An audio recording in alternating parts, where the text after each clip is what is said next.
start on what appears to be a very heavy evening. We have 7 hearings tonight, and 2 of them, at least 2, will, I'm sure, take some time.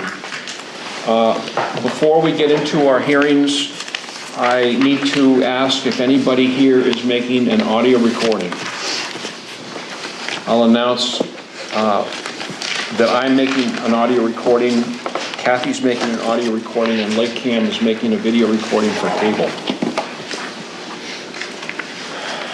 Before we get into our continued hearings, we had a little bit of news that I think we should pass on to you. The LeBaron, and I didn't bring the memo with me, the LeBaron project, as some of you know, has been removing a considerable amount of gravel as they reshape the land. I think, Bob, keep me honest, that was to put in a second egress, wasn't it? Yes. And the egress was something that we had pushed for, I think everybody pushed for, and they agreed to do it. They have, without significant pushing from the town, agreed to pay the town a considerable amount of money for the gravel they've taken out, and that was really the offer that they made to us. If you'd like to expand on that, Bob, I'd appreciate it. Yes. As you know, when you do a 40B project, the zoning board has the authority to grant all permits except for building permits, everything. So you act as the planning board, you act as the zoning board. In this case, you would act as the earth removal. The gravel board. Gravel board. Now, we didn't really discuss this, to be honest with you, when it came up. It was obvious that earth had to be removed because it's very clear on the plan that you can't put the new access in without removing the earth. Had we thought about it, I'm pretty sure that the board, well, I know they would have granted it because you granted the application, but I'm pretty sure we would have discussed the 15 cents per cubic yard. It's a depletion allowance. So Nate came to me and asked me, and he said, people have mentioned the earth removal permit. Did we get an earth removal permit? Well, we didn't need an earth removal permit because the board granted all permits and granted all waivers. And then we looked at the bylaw and we realized that there was the 15 cent per cubic yard. Thought about it. I went back and I talked to Mohammed, and he agreed that if we had thought about that, the board probably would have imposed the 15 cents per cubic yard, because that's what it is. It's a depletion allowance. If you're taking the earth off the property, you pay for it. Nate originally didn't think it was really significant. His estimate was that there was 20 to 30,000 cubic yards removed. I went back to Mohammed, he said no. He said they removed 115,000 cubic yards, brought 15 back, because what they did is they took it off, screened it, brought it back on site. So he said it was almost exactly 100,000 cubic yards. He agreed. Had we thought about it, the board would have imposed the depletion allowance. And in fairness, he said, I'll offer to pay the depletion allowance. And he did. He sent a letter to the selectmen.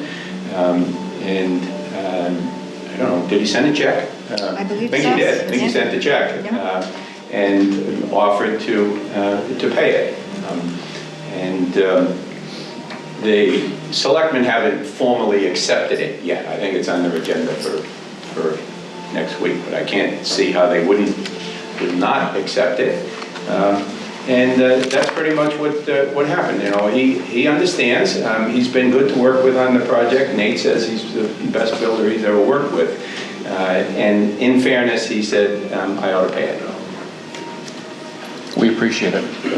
Thank you for covering for us. Okay, do we have any other quick items to go over before we reopen our continued hearings? The folks who were here last month will know that we had 4 hearings scheduled last month, and because we didn't have enough members, first time it's ever happened that I know of on the zoning board, we didn't have enough members, we couldn't conduct business. I think it's appropriate to rearrange our schedules, our agenda slightly, and try and wrap up the 4 that were left over from last month and then get into the new ones for this month. So we'll pretty much follow the agenda. I think we're going to change one hearing. With that said, it's 7:10. Let's reopen the FES hearing from last month, and I think it was from the month before. Chairman? So, when we came 2 months ago, we had a proposal, and there was a lot of concern amongst the board members. So I went back and watched your beautiful LakeCAM video and kind of listened to what your concerns were and the things that you wanted addressed. And I think we've come back with something that is more in keeping with what you guys are interested in. So I can hand you these out. These aren't official. These are kind of my my drawing, which will show you.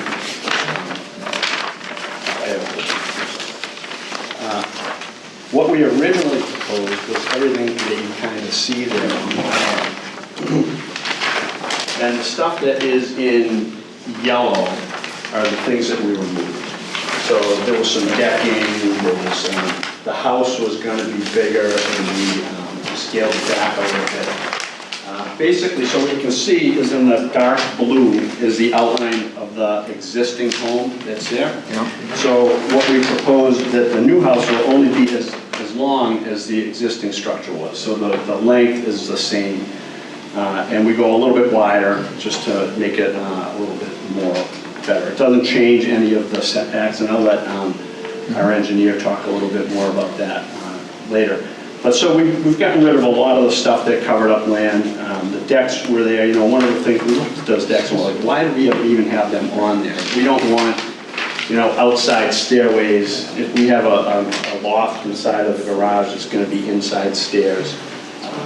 So I think we've covered the things that were asked for. Working from memory, I thought there were three things that came up, and my colleagues on the board can correct me if I'm wrong, but there was the size of the project, which you've scaled back a little bit. There was the percent coverage, which I think will probably benefit from the work you've done, and I'm sure you have a calculation. And I think that somebody voiced concern about the proximity of the garage to the... So, yeah, to the knot road. We're going to call that a knot road. The existing bituminous driveway. Or I call it a neighborhood passageway, whatever you want to call it. But it is So we did... asphalt? This picture does not reflect what the final plan shows. We did pull that 5 feet away from that asphalt. We did a little bit of room. Who raised that? Was it Christmas? It's not a public, not an accepted road, but it's a public way. And it's, without frontage, Dunbar gives everybody, that road gives everybody on Dunbar Street frontage. Without frontage, you don't have a buildable lot. So I don't see how that they can discredit this pathway, it's a road. It's not an accepted street, but it's a road, so they need to have a front yard setback. And that 5 feet or 3 feet is not acceptable. Is this 3.5 or 5.5 or 8.5? Well, that was like, it was about 3 feet. Oh, I'm We moved it 5 sorry. feet more. Looking at the wrong So dimension. it was about 8 feet. What's the And setback? I do have to disagree with that comment, because everybody would have access to Dunbar. This would not, if we're going to leave it, we are going to leave it, but everybody would have access to Dunbar and have frontage on Dunbar. They have to, it's a... No, they already do. Even if that was gone, they have it. Where is the This is the Dunbar Road that comes through here. Is that giving him the frontage as Well, well? that's what gives you a lot of But frontage. everybody has the frontage, they have the frontage here, right? No, I They don't mean have the that, whole I meant rest you. of the- I meant you. Huh? Where's your That is frontage? a road, though. That gives everybody access, all the other 20 or 30 residents access road. I mean, there's That's already a not house there. What's the setback supposed to be, Janice, in the town? From where? From the street? What's the What's front yard? 40 feet. Yeah. So you're asking for a 35-foot variance. We moved the garage 8 feet back. At your request. Is 8 feet not enough? Let's make sure we're talking about the same thing. You moved it, the garage back 8 No, feet from we here? moved it off of this road. So, and what's this distance I'm here? not going to discredit it, I'm going to leave it. It has to stay. What's this distance, Mr. Fox? I think it's about 7 feet. 7 feet. 7 feet? The revised plan. That shows one, 7 that shows closer. It's really 7 feet. It's been used for a long time now, I mean, that's been used for a long time. We moved the garage. Maintained by the association. It's not about the road. It's not about the road.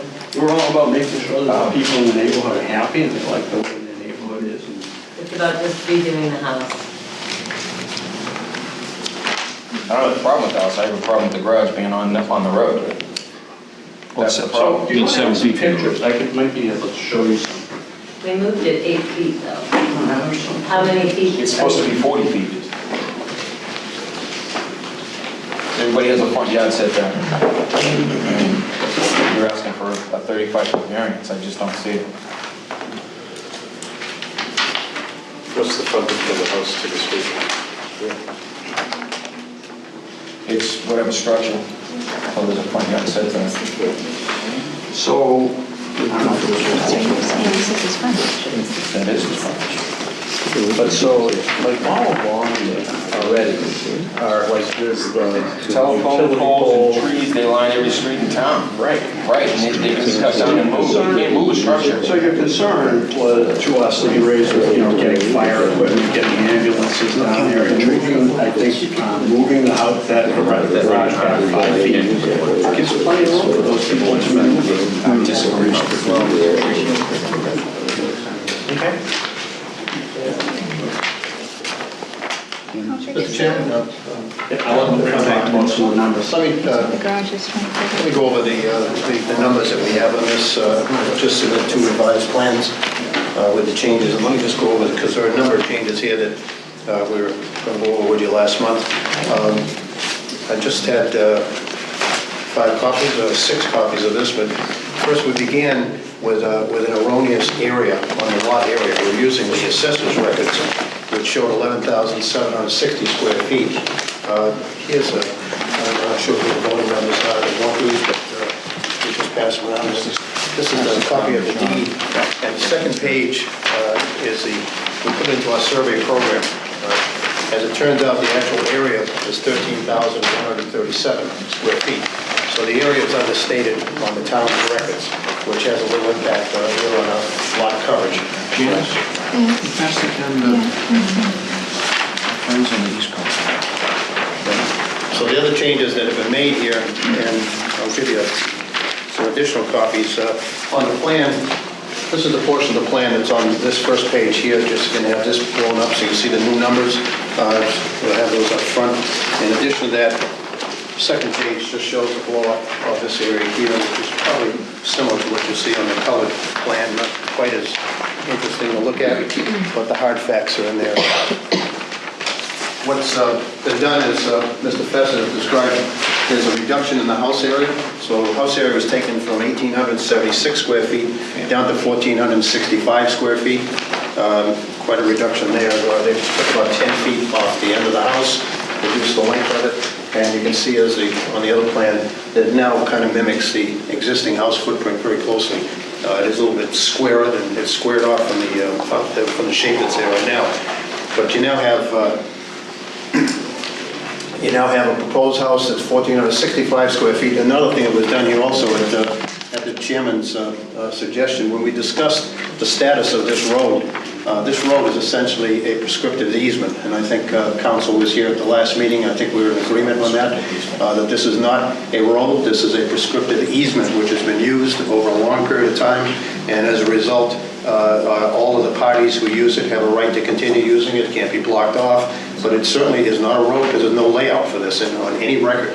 There is, however, another connection that Dunbar Road has coming in from the other direction, which provides access through a town layout to get to these other lots. However, because it's been used over the Fest property for these many years, it is in effect an easement, which is because of its length of usage, well over 20 years, it's a prescriptive easement. So you describe it as a prescriptive easement. Has anything been filed to the people that are using it, telling them not to use it? No, absolutely not. Adverse possession? Absolutely not. And then it's not a prescriptive easement. It's an easement for the street that we own there from the association that built it. A prescriptive easement does not require a legal description in people's deeds. I disagree. Right? The fact that they use it over a long enough period of time, this is similar to an adverse possession claim. But again, we're not looking to close it, so I'm not sure why you're getting so upset about it. It's about a front yard setback, I'm not upset. It's just that everybody else, the town has setback requirements from the street, that's the frontage on the street, and you have to have a front back, a 40-foot setback from it, and you're asking for 3 to 5 feet? Dunbar Road is unusual in the fact that it's discontinuous. It discontinues here, and it discontinues here. It comes in and continues on the other side over to Continues all the way around. Churchill. It goes to Churchill Shores. However, right here, this is literally the frontage for the Fest property is right here. This portion where Dunbar Road ends at their property line. This is not frontage because it's not a road. It's not shown on any plan, all right? Frontage described in chapter 48 is frontage shown on a plan approved by the planning board. There is no planning board plan that shows that as a road. So it's an easement which has been allowed to be used by all of the people that are on the road coming across there for many years, for well over 20 years. Prescriptive easement is the definition of that, and not a road. So that's our position on this. Because of that, this area, at the suggestion of the chairman, we've just deducted the area that is paved. So that traveled way, the prescriptive easement area is 794 square feet. We have then taken, you'll notice here we say lot area shown in these calculations is the 13,137 that you see in that survey calculation, reduced by 794 square feet. So we take that out, gives us a net area in the lot of 12,343 square feet. All of our areas in our calculation here are based upon that net area. We've taken that out of it, since it is something which is used by everybody else. Now, we also have the area which is a common driveway, which takes care of properties to the south of the Fest property. That common driveway runs across, and it is bituminous, so we've taken that area in, and you'll see that in these calculations. And because that is not used exclusively by this owner, we'd like to perhaps ask that you consider taking 50% of that area, since it's not exclusively used by the Fest property. It's used by Mr. Warren and his 3 properties to the south. So if we go over the areas, you have the reduced area of the house at 1,465 square feet is now 11.9%. We have the proposed garage, which again has been reduced from the original 740 square feet down to 576, and that is another 4.7%. We have the proposed stairs and deck down here going down to the pond, which is another 2.8%, 340 square feet. We have this common driveway of 702 square feet running in through here. That constitutes 5.6%. And the new driveway here in front of their proposed garage would add another 300 square feet, another 2.4%. So you see the total of that tally comes to 27.4%. Now, when we first came into the first meeting, we had somewhere around 40% lot coverage. All right, so these changes in reducing the size of the house, reducing the size of the garage, taking out the area that's used by this easement, the prescriptive easement, we get this thing down to 27.4%. If we're able to take and consider the common driveway as a 50% area, as opposed to taking it completely out as we're doing on the prescriptive easement, we actually reduce that down to 24.6%. So we can get it down to below the 25% that we're looking for with looking at it in that manner. The concerns we have over impervious coverage has to do with rain percolating into the groundwater, percolating into the ground. I don't think the rain recognizes that the driveway is half used by the neighbors. So I admire your very goodwill attempt to, and applaud that you've been able to reduce the plan largely according to our wishes. Chris, I think I'd like to hear Katie's opinion on the frontage. Yeah, I don't know where the frontage is. I can't really determine frontage on this. If you're going to use frontage from the Dunbar access that he's saying where it ends, frontage is bounded by street, and that street is very narrow, so you don't have much frontage there. It's a pre-existing non-conforming lot. Right. And we came in with that originally. This was not laid out. I'm sure that this is not something that would ever be approved by the planning board today, but it's No. pre-existing non-conforming lot. well, according to this, it's 53 feet. That's the The full street? size of the property on that end, but the actual frontage. No, the distance between the garage and the front of the property at Dunbar Well, Road. Yes. I think the dispute is, Chris believes that that's not the frontage. He believes that this becomes the frontage. So he's saying that this is the setback here. 7-foot setback. Yeah, so we're confused where the frontage is and what is. Is council And present if it's this evening? if it's an easement, can you use it as does it count as, if there's an easement there, does it take away from frontage? So the exact designation of this, this strip of land here, I understand the confusion with respect to this, and I think I don't have the institutional knowledge to know how this roadway has been used over time, and I don't know whether Dunbar is a public way. Is Dunbar a public way? It's a public way, it's been used for more than 20 years. It's been in existence for, what, So- 70 years? I believe it's a private road. But it's still a public It's a way. Is it private? Is it private It's a private roadway? road, yes. And so whether or not this strip of land has become basically a public roadway by prescription would be the question I would have with respect to how it's been used over time. And really, only a court can make that judicial determination. Whether something's become prescriptive requires a judicial ruling.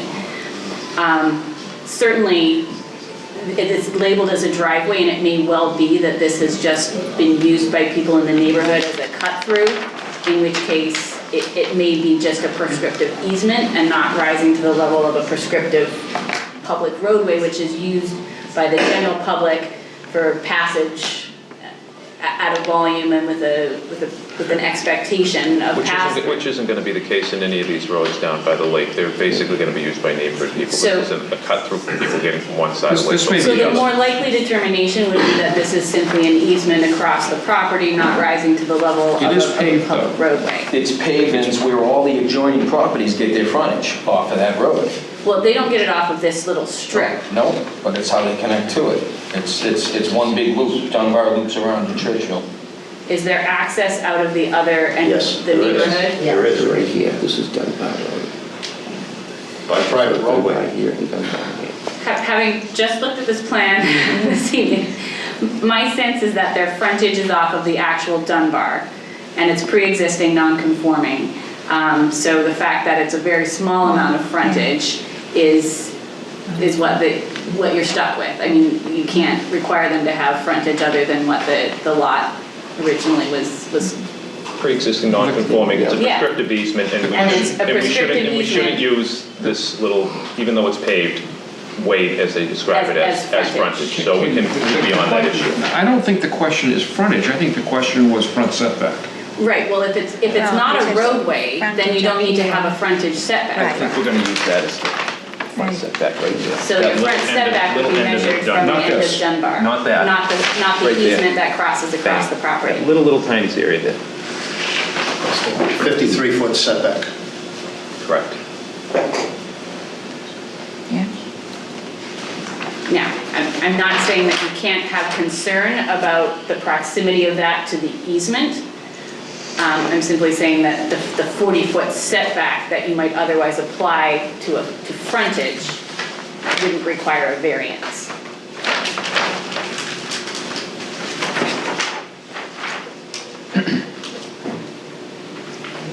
I personally don't have trouble with it, Chris, but that's just 1 out of 5. Personally, would, I do not have trouble with it. I am in agreement with you. I mean, I agree also. we have so many instances around town of things that don't scrupulously conform to the bylaws, and this is a classic one. It's a confounding one because it's complex, but it's one of many more we're going to see in the future. I mean, If it was existing, I wouldn't have a problem with it. It's just that you want to build new and you want to build 3 feet off the road. That's the problem. In that same. And then how wide is that road there? Is that 20 foot wide? Would you refer, please, to the plan that we have here? which How we wide is this submitted? road again? I believe, well, I've got the area, but not that. It's probably about 12 feet, about driveway width. Now, that setback has been increased to 7 feet from what was originally presented, which may not be represented on the colored plan here, but on the submitted plan, our plan of record shows a 7-foot setback from the garage to that prescriptive easement. It looks like it's... I'm not aware of anything in the town bylaw that sets setbacks from easements. So you can be burdened by an easement, so not have to provide a particular addition of creating a setback from that easement.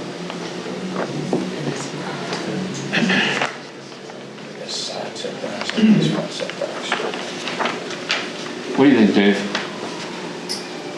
I'm fine with it. Jerry? Let me think it over a little bit more, okay? No. Chris is having trouble. Janice? Well, I didn't understand where the frontage was. I didn't know if Chris was, well, Chris was, but I didn't know if we were considering that, it says a driveway, but it's really been used as a road. I've been down there quite often, so I didn't know if we were going to assume that was frontage. But once you explained it, and I thought about, it's right, it's existing frontage, so it doesn't have to meet frontage. I guess I have no problem with it either. Jim? I'm okay with it. You know my opinion. I'm okay with it. Chris is still grappling with it. Have we clarified that the proposed garage, is that a second floor? What's the actual structure? No, it's gonna have a second floor, but it's gonna have stairs just for storage, maybe the kids play some Not music up outside. there. But I actually have in my file here, the town is requiring through the Board of Health that I file with the Registry of Deeds that this would be a 3-bedroom property. And so I will file that because I need to, and that is 100% our intent. We're not gonna, there's not gonna be any bathroom up there, there's not gonna be anything, so it's not gonna be Someone's living room. We are, you may have heard this story before, we're always concerned, particularly on properties near the lake, that sometimes people build dormitories for the summer guests. And we also, and I doubt that you would do that, but we're also concerned with I heard you say it before, future, I what get it. might happen with the future owner of the property. So if you brought power, heat, water into it, but capped it all off, some new owner could look at that and say, whoa, I can put another 7 bunks in We can this. file something that says it will never happen though, right? You said to We someone, I think. probably put a restriction on it. Yeah, definitely put a so I'm restriction. fine with that, we'll have a restriction and That's then not just, happening. Not happening. yeah, for sure. No short-term rental, no Airbnb. No. No. Does anybody present wish to speak for or against this petition? Thank you. Sir? I'd like to, I did 13 Dunbar. I have a house there that I'm doing now. And I think that, it certainly betters the neighborhood. I'm very much into making things better.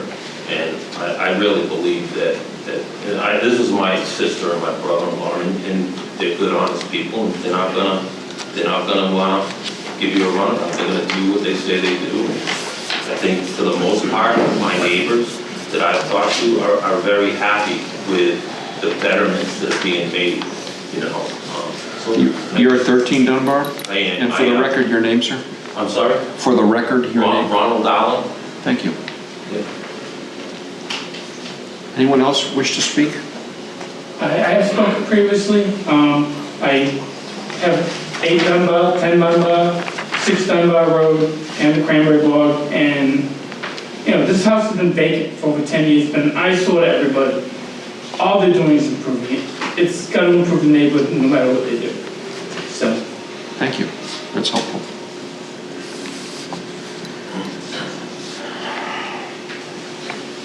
Do we have any other comments we'd like to make on this? If not, will somebody care to make a motion, please? I wasn't here. I'll make a motion to approve the special permit with restrictions. One of the restrictions being that there's no water for the garage, and the other restriction being that the setback on the garage cannot be used as a new setback standard for the rest of the lot. Well, actually,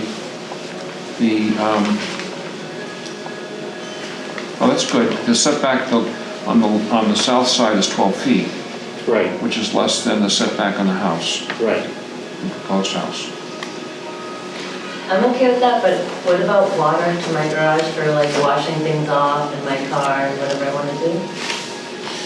I think What what did you you, sign up for, but you said. I think what you want to say, Dave, is that the garage won't be habitable. Okay, I'll settle with that. I like that idea. I'm cool with that, thank you. So you've made a motion to approve the plans as presented with the second set of plans. These have a new date on them? New date is October 16th, revision 3. Plans submitted dated October, where's the date on it? Should be down lower right-hand corner. Down the title block. Lower right. Date August 14th, this one says, oh, I'm sorry, revised October 16th, this is revision 3.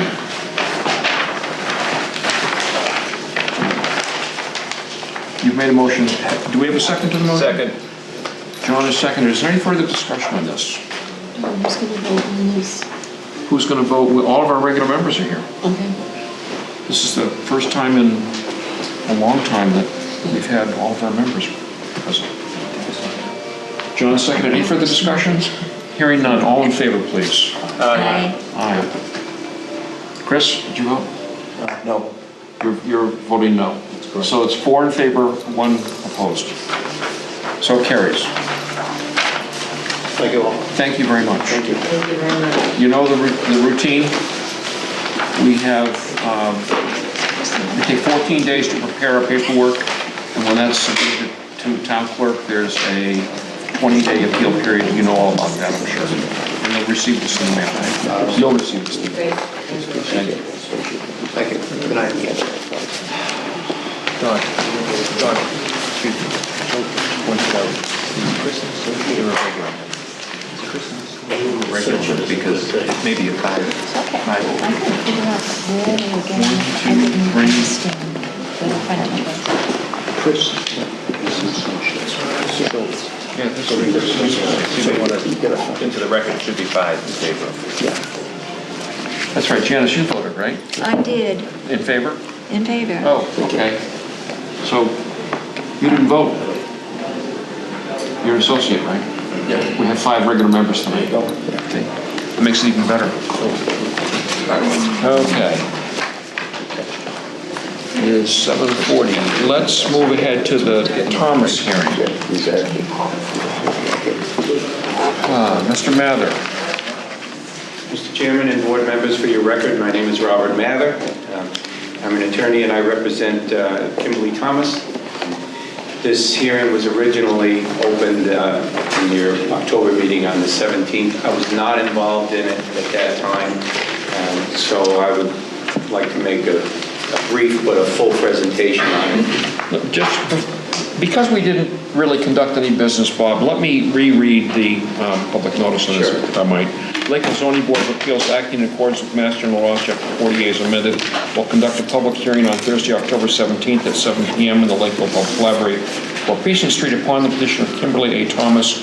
The applicant is requesting a special permit under 613 and 74 to operate a business on a pre-existing non-conforming lot located in the business zone, but that previously had a residential use as provided by the Lakeville bylaws. The property site is 20 Main Street and is owned by Wayne A. Griffith, Gail D. Mason, and Glenn L. Griffith. Thank you, sir. I would like to pass out a site plan that I'll be referring to for a couple of reasons. I think I got enough copies. And then saw you had so many people here before. All because of you, Bob. Last week. Good to see you.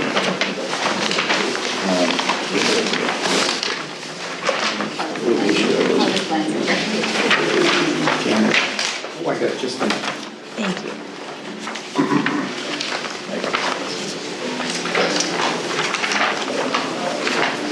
The petition before you is a request for a special permit pursuant to Section 6.0 6.1.3 of the bylaw and Section 7, which of course deals with special permits.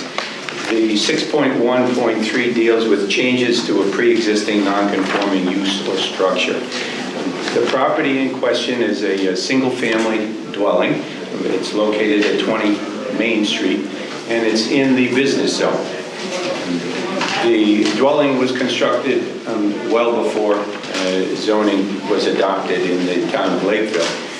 Because it predates zoning, the use of the property for residential is a pre-existing, a valid pre-existing non-conforming use. So the bylaw says that can stay, but any changes or alterations would require a special permit. So the property is actually non-conforming for a few reasons. Number one, the use. It's used for residential, it's zoned for commercial. It's also non-conforming because of the frontage.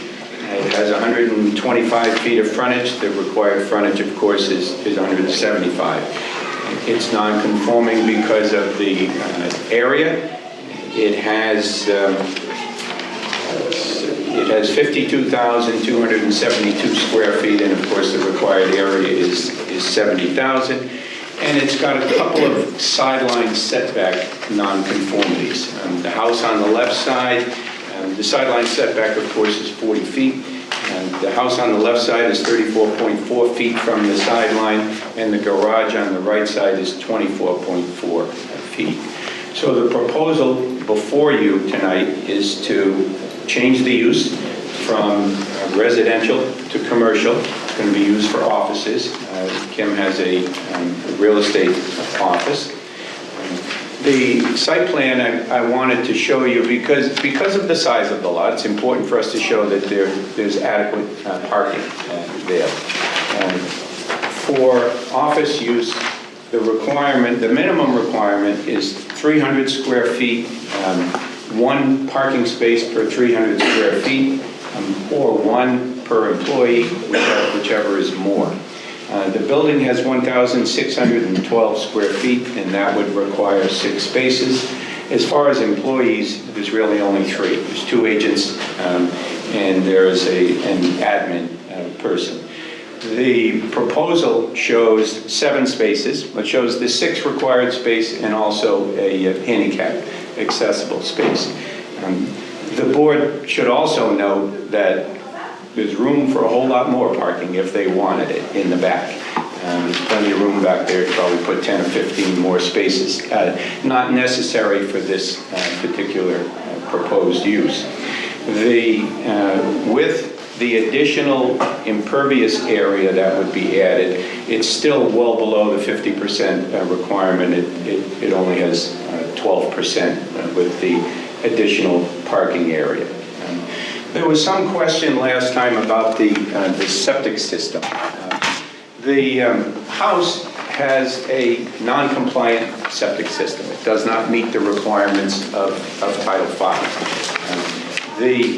Knowing that it would fail Title V, the owner entered into an agreement with the Board of Health to upgrade the system. And what the bylaw says that as long as your system is functioning, you can, if you know it's going to not pass Title V, you can enter into an agreement with the town to fix it within 2 years. You have 2 years to do it.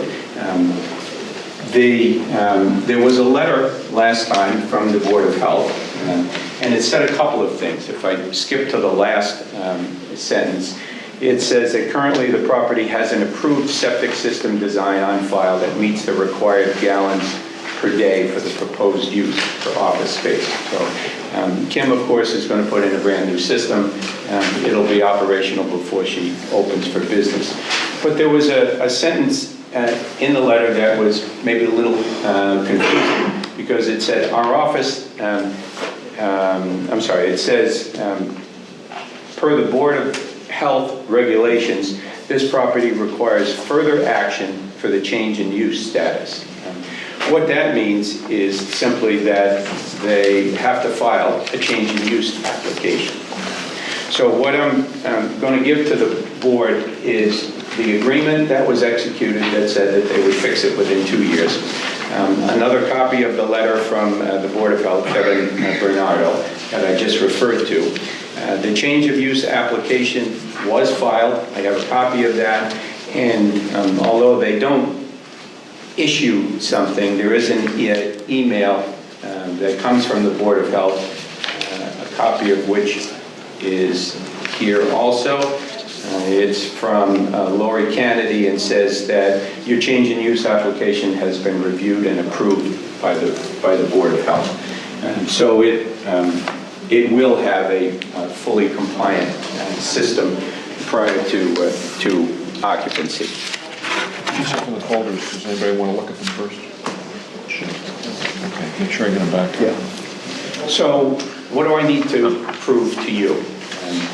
The relevant section is actually pretty brief, 6.1.3. It says that pre-existing non-conforming structures or uses may be changed, extended, or altered by special permit from the Board of Appeals, finding that the change, extension, or alteration is not substantially more detrimental than the existing non-conforming structures or uses. It's also dealt with in also another brief provision in Section 7 of the bylaw, which lists all of the special permit things. And it's under the heading of changes to non-conforming uses. It says, again, proposed use is no more objectionable to the neighborhood than the existing use. So it's our belief that, first of all, one of the changes that we're making is to make it conforming, and that's the use of the property. So we're changing it from a non-conforming use as residential to a conforming use. The bylaw further provides, basically, once you become conforming, you can't go back again. It can't revert back to a non-conforming use. In regard to the other non-conformities, we're not changing them at all. Not adding an addition on the house, making it any closer than it is. We're not subtracting any frontage, nor are we subtracting any area from the property. So I think the task, again, that the bylaw says that it's no more objectionable to the neighborhood than the existing use. I think changing it to a permitted use is actually making it less objectionable, because right now it's a residential and a commercial district. The immediate neighbor to the left is the CanPro business office building. They have expressed that they're very much in favor of this. The house is in very bad disrepair, and they're very happy to see that it's going to be developed commercially as opposed to residence. Businesses would prefer not to have residences next to them. So again, the task is, I think, fairly simple. Show that the change is not substantially more detrimental than the existing non-conforming structure or use. And if you look at that language, it actually says it can be a little more detrimental, just not much more detrimental. But I would offer that, of course, that it's not only not substantially more detrimental, that it's actually less detrimental to the... The house is vacant now? The house is vacant now. And in disrepair? Very much. Well, there's so this would be, squirrels that live in there. Other than the squirrels, it's vacant. This will be a substantial improvement then? It would be a very substantial improvement to the business district. And it's a relatively low impact if it's going to be a realtor's office. Yeah, right, and it would be limited to office use. So, on behalf of my client, I would respectfully request that the board issue a special permit to allow the changes from the pre-existing non-conforming structure use to commercial. Anybody got any questions? I'd be more than happy to answer them. Is it going to be switched over completely to business? And yes. There's not going to be a No, not half residential, okay. Residential, which is really not allowed. No, it's not. We don't allow mixed use. Except in home occupation, but... except in home occupation, but that clearly is limited to 25% of the structure, and, yes. and Kim needs the whole first floor, so. I'm not charging the rent to the squirrels. Do you anticipate having a tenant, a business tenant at some time? Possibly, upstairs. Yeah, it would be office use. You'd like to rent it.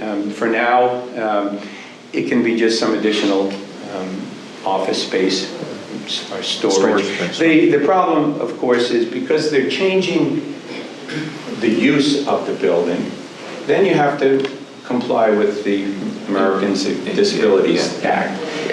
So you can't have anything up there that would require the public to come there. You could have, you could have offices as long as it's not for the public to come, or you could meet them downstairs. I see you have a ramp planned.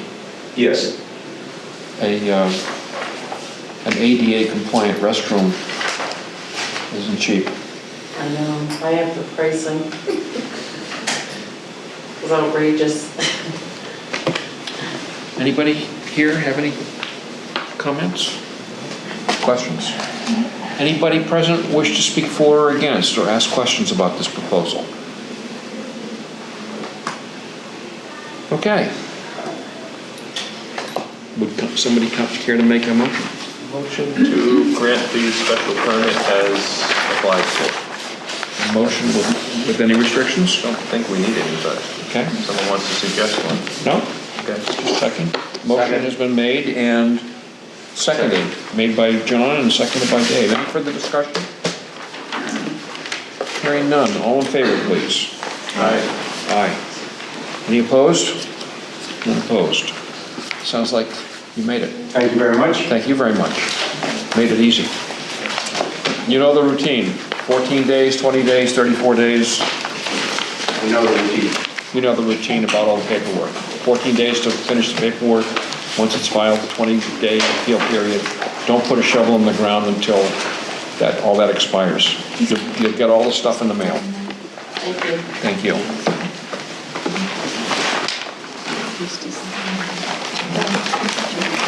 All right, moving along. It is 7:52 according to my watch. Let's move on to the Needham hearing. How you doing? Did we open your hearing last time? I don't think so. I think it was just continued. I don't think we spoke. So let's pretend that we're opening it fresh tonight. The Lakeville Zoning Board of Appeals, acting in accordance with Mass General Laws, Chapter 48, is amended to conduct a public hearing on Thursday, October 17th at 7 p.m. in the Lakeville Public Library, 4 Precinct Street. Upon the petition of Donald Needham, a special permit under 6.1 and 7.4 is requested to raise the pre-existing non-conforming dwelling located on a non-conforming lot and construct a new dwelling that would be within the side setbacks as provided by the Lakeville bylaws. The property site is 6 Plymouth Street. You're on. Yes. Yeah. So as you said, I want to put get the site, what you call it, the variance for both sides. I have the frontage and I have the rear, but not the sides. Let's take a look at what you submitted to us.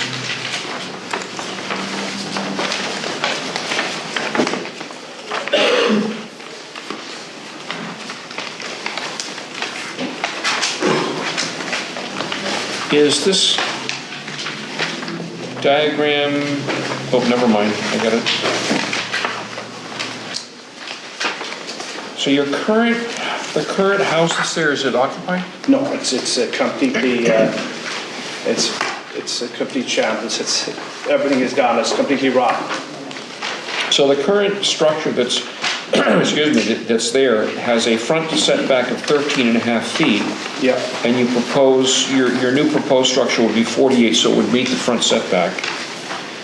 It has a 12-foot 2-inch setback, more or less, on the left side, which is going to go down to 10 feet. It has a 7.6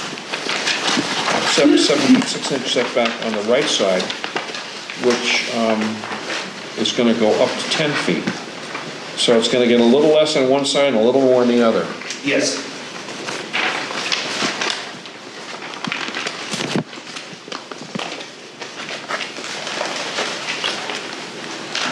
what's the square footage of what's the footprint size of The footprint is 30 by 40.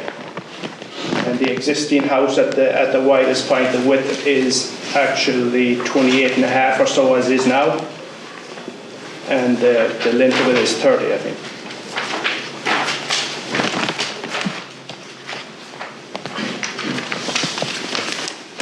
And so if you were listening to our first hearing, we talked a lot about percent coverage, impervious coverage. Have you done a calculation here on this?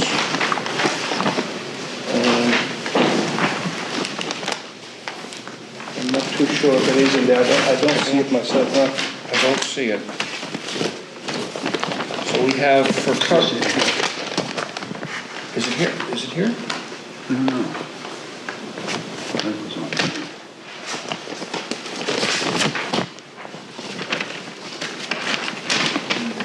Oh, Jim found it. Good. It's on the second Oh, drawing. yeah. Yep. Yeah. Yep, 25%, so you just make it. Maybe.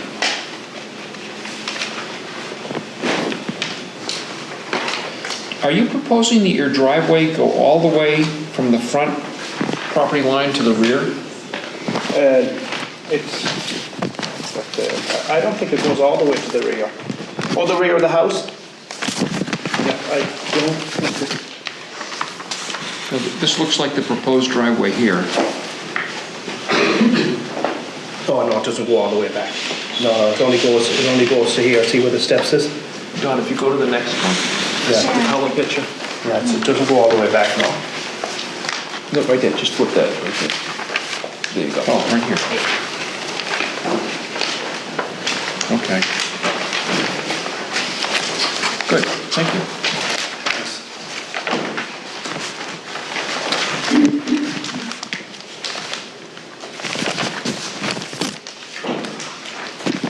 I'm not familiar with Plymouth Street. What's on either side? There's a house on the left-hand side and there's a kind of a garage on the right-hand side as you're going facing the house. Okay. Are the neighbors here? No, I submitted a letter the neighbors actually approve.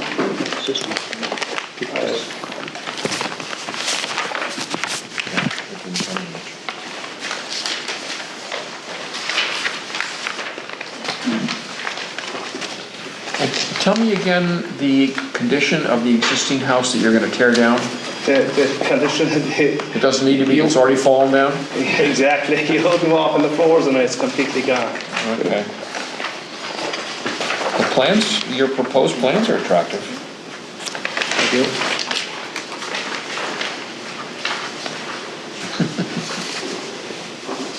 Wow. That's a safety hazard. I just wanted to show you so you know. You see that the letter from your neighbor is the one that you got closer to by 2 feet, so the one that Yes, I have it here. Right, I've got it. Oh, you have it, okay. very Yeah, good. and so that's, you got closer on that side, but he's okay with that. Yes.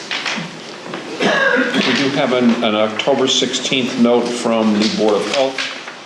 It says, our office has reviewed the petition for the above reference address. The new septic system and possible well will be required for this dwelling. A perk test was conducted on October 9th. Excuse me, and the engineer will be submitting proposed plans. Please note this dwelling is 2 bedrooms and based on possible variances restricted to such. We have a note from the Conservation Commission dated October 11th. The site visit was conducted on October 11th. There are no wetlands on or near this property. No action is required. A note from the Planning Board dated October 16th. At their Thursday, September 26th meeting, the Planning Board reviewed the above reference petition for hearing from the Board of Appeals. The Board has no comments about this petition.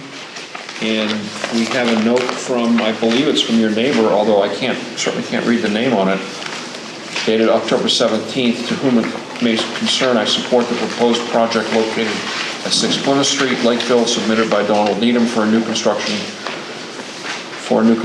I reside in the adjacent property located at 8 Plymouth Street, Lakeville, but I certainly can't read his name. Is the neighbor here? No, I don't think. What's his name? I can't remember his name.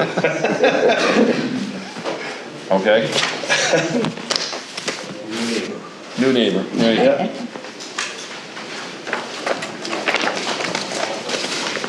Questions from the board members, please.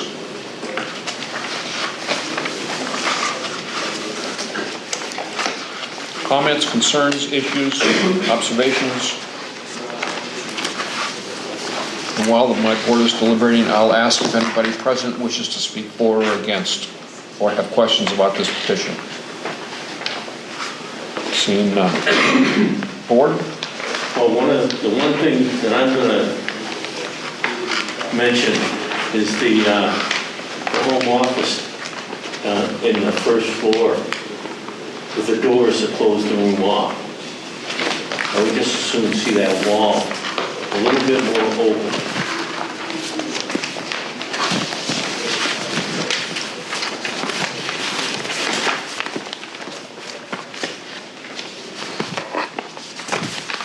Mr. Needham, are you following the comment? Yes, I am. Yeah, I understand. I just want to take a look at it here on my paper.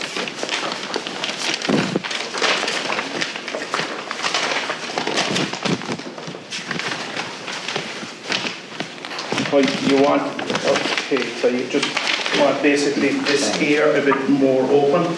Yeah, do away with those doors and just open the wall. Make it an arch or... Okay, Yeah, make it an arch. okay, very good. Yeah, can do. Hey, Very nice. Can I make a comment? And I know he's agreeable to it, but you're talking about the room that doesn't have a single door. It has double, looks like French doors. Yes. You're concerned about having French doors on the... I'm concerned about it turning into a bedroom. I mean, I know we agreed, but It's been known to happen. It has been, but I actually have a room in my house on the first floor that has a single door that has been there So have I. 11 years. I have and it hasn't actually, turned into a in my bedroom. house, And I can guarantee my wife has it will an never office be just turned like into a this. bedroom. So. I understand it could be for someone in the future, but I don't think Mr. Needham's going to do that, but maybe down the road, the young family that buys the house might turn that into a third bedroom. Okay, that's easy enough, So what we've done in the past is we've put a restriction on that it be an arch. Yeah, no, An open. Can't do that, lady. 48 section 3 says we can't display. Dawn, You're not really supposed to do can I that ask council for clarification on if we can regulate interior space? inside. If it's in our purview? No, Yeah, it's not within the No. board's purview. I know. So keep the door. Okay. I have nothing else on this. Would somebody care to make a motion one way or the other? I'll make a motion to approve the special permit as applied for. Motion's been made by John and seconded by Jim. Any further discussion on this motion, on this petition, on this motion? Hearing none, all in favor, please. Aye. And aye. Any opposed? No one opposed? Motion carries. You have your, we've approved your petition. Okay, thank you. So now you go to the building. Once we have 14 days to prepare the paperwork, it goes to town hall. Once it goes to town clerk, an appeal, a 20-day appeal period starts. When those 34 days are passed, I wouldn't put a shovel in the ground until the appeal period is over. Okay, And then you can work with our building inspector to get your building permit. okay, You'll receive the paperwork in the mail, and you'll be required to take it to the land court in Plymouth, the registry of deeds. okay, very good, thank you. Thank you. Excuse me, Sunita, do you have that check? Yeah, I'll make it on, I'll bring it over here. Can I have a pen, please? Thank you.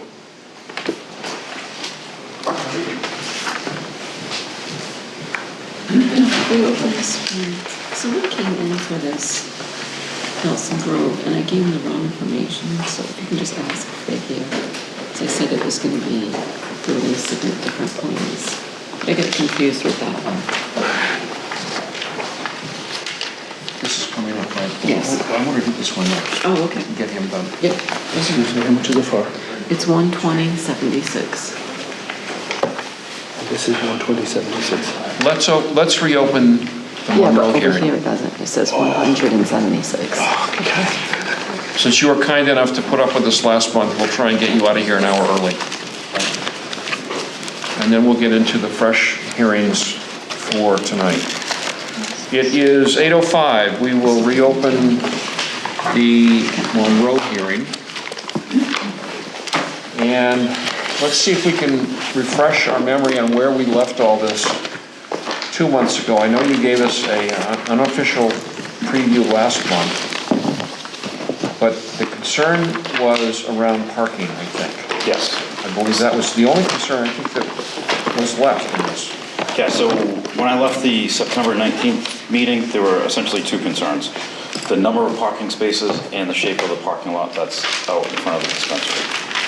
Okay, so I believe that's, the two concerns that we had. So just to kind of recap, the circular driveway in front has 20 spaces, okay? And kind of one of the takeaways that I had was, can we add more parking to that site? Or can I basically use some of the spaces that are there?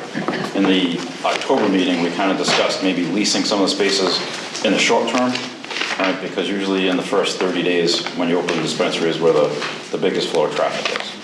Okay, do you remember that? Okay. So, a couple of things. I reached out to the civil engineers to look at the amount of impervious coverage, and I guess that site is actually at the max limit. So that would prevent us from adding any more parking spaces there. I talked to the owner of the property as to why the shape of that parking lot is circular, and the answer that I was given was so it is more aesthetically pleasing. Granted, there's kind of a circle in there to put some kind of landscaping or something to that effect. Right now, that is only the base coat that's on there. There isn't a finish coat on top of it. It's 20? Is that 20 spaces? 20, yes. And how many of them are handicap? 2. On the plans, it's drawn that there's 2 there. Okay. So I would assume that's, meeting that code. So as far as trying to make sure that we have enough parking for customers that come, talked to the owner of cold storage, Mr. Parento, and he is going to be leasing us some spaces at one of his properties up the street. We will be shuttling people, if need be, down to our dispensary from there. Our employees will be parking in one of those off-site lots. So at a minimum, all of our employees will not be parking at 310 Kenneth Welch, they'll be up the street. And then we'll shuttle those down, and then if the customer overflow is such that we don't have enough spaces, we will get a shuttle service to essentially shuttle the customers back and forth, which I know that they're doing that in Wareham still, I believe. So also what I did is I looked at some of the research. So Nature's Remedy, who has the grow facility at 310 Kenneth Welch, they also have they opened the dispensary in Millbury, I believe it was in the middle of September. And what they did, which a lot of dispensaries are doing, is they're doing appointment only for the first couple of weeks at a minimum. If the traffic flow is still pretty high, they'll do appointment only for the next couple of weeks. I think they kind of eased away from the appointment only. So they were very strict about that the first 2 to 3 weeks. They still took appointments for the next few weeks after that, and now I believe there are no appointments. Do you have any idea what kind of foot traffic or what kind of customer traffic they had during the first, second, third, fourth week? So what I do know is that they had 42 spaces in Millbury. The most they used at any one time was 20 spaces. Okay, now that was with the actual appointment only. So even though they had appointment only, they weren't booking up all the appointment slots that they had. So there were some people that were basically showing up kind of unannounced, but because they still had space for the appointments, they were letting those people come in, and they still weren't, using all the spaces that they had. The other thing that's interesting too is what's becoming popular in all dispensaries is pre-orders. So you order what you want online, that way you pull up, you walk in, show your ID, walk over to the counter, give them your name, your number, whatever that is, pay for your product, and then you're out. You're out in 5 minutes. So the next thing we should expect is a request for a drive-through? It would be nice, but I don't think that's set up quite that way. And the CCC doesn't allow that, but. So the other thing that I looked at, and this facility is not open yet either, is up in Middleborough, right on 44. It's a very large dispensary. They have 20 customer spaces and about 10 employee spaces. I believe that was like an old furniture store. The name of the place escapes me, but. Canes, I think. Canes was the old one. Panacea is the name of the new facility. Yeah. Again, so that's the information that I came back with. Again, we still feel that 20 spaces is going to be enough, even once we get past the initial opening.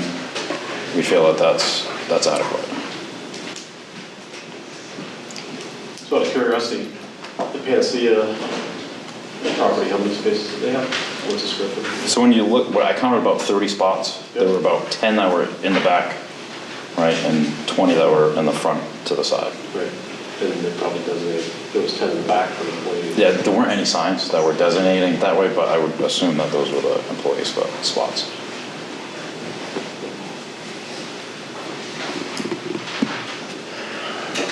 Are folks comfortable with the parking plan?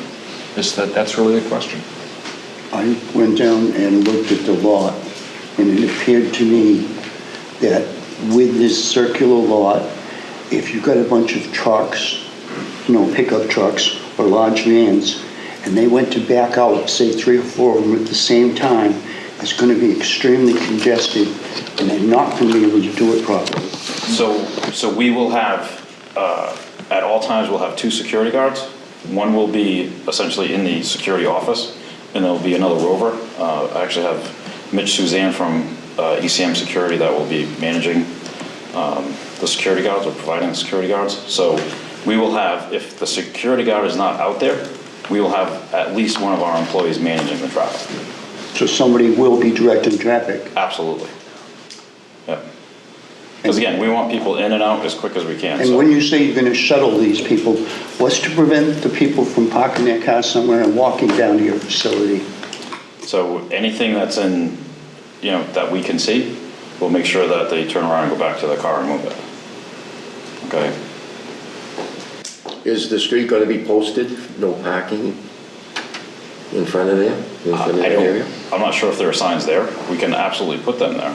Yeah, but I'm not sure that's within your purview. I mean, that's a public road. The town would have. It has to go through the town, but. Are you looking at doing by appointment only initially? Or? Absolutely. Yeah, I think that's one of the things that the CCC looks for is your initial opening, right? And your initial opening is appointment only to mitigate any of the issues that we saw when the first few dispensaries opened. Now, it's up to kind of the town, usually the police department, to figure out, okay, should we go away from appointment only? Do we see any congestion issues or what? Obviously, if there's congestion issues, we're staying with the appointment only, or we're shuttling people. Well, if you're saying that you're going to start with appointment only, and then you're going to work with the local police department to determine when you stop appointment only, or if you do some type of, hybrid situation, and the police department's going to be involved, I don't want to say the number of spaces are irrelevant, but at that point, the police department is going to be much more equipped than we are, I think, to determine, if there are adequate number of spaces. I'd rather leave it in their hands than ours, because I don't know. 20 spaces may be enough. Maybe they need 50 spaces. I mean, if 20 spaces isn't enough, the police department's going to say, you guys, you're going to have to keep doing appointment only until you can get some more spaces. Yeah, which we can't, right? So you may just end up being appointment only for...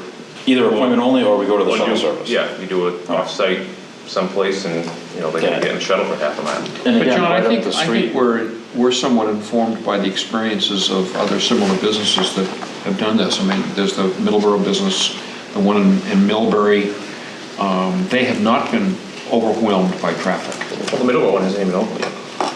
Yeah, no, yeah, exactly. They are not open. Do they have a similar plan? Do you know? I do not know that. Again, I think the CCC is basically telling people when you open, you need to do appointment only. How's the Wareham site doing? Excuse me? The Wareham site, how are they doing? They were shoveling for a while. I there think you from- said they still are shoveling, right? To my knowledge, they are, Okay.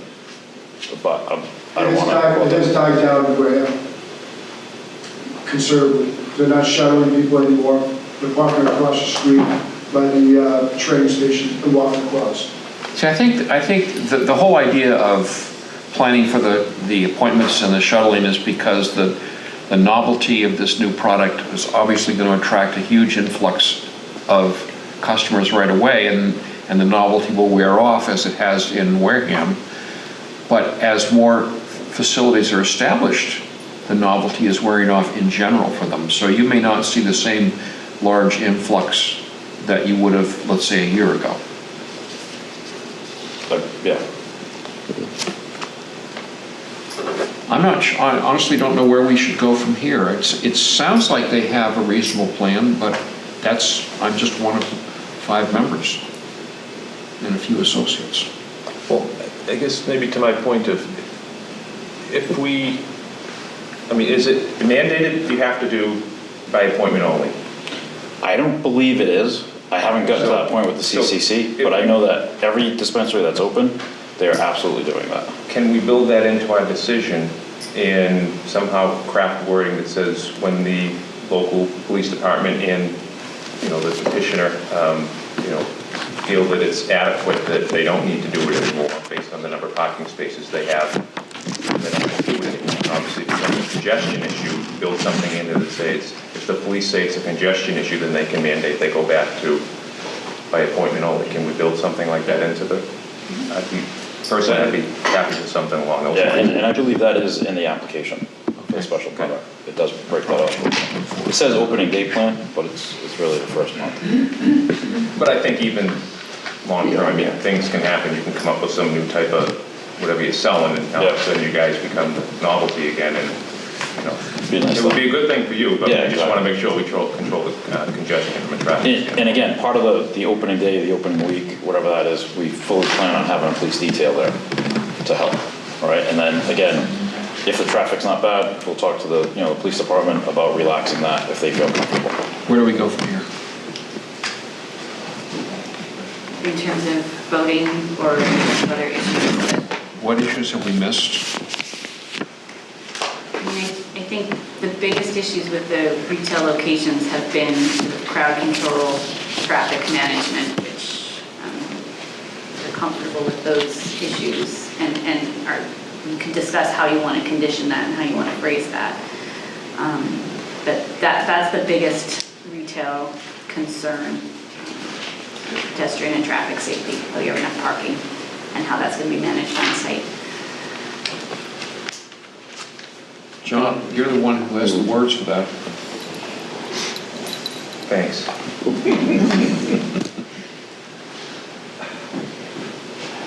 Well, I guess my question is, this isn't a normal motion. Right. So, well, I'm going to double check. Is there anybody present who has questions for the petitioner or wishes to speak for or against this petition? Yes, sir. I'm not going to speak against it or for it as much as I'm in a butter. Mark Knox, 303 Kenneth Welch. As a business owner in there, I just don't want to be negatively impacted. I think it's good that they have a plan, and to what John had said, just to sort of keep it as an active plan, holiday weekend, something. I'm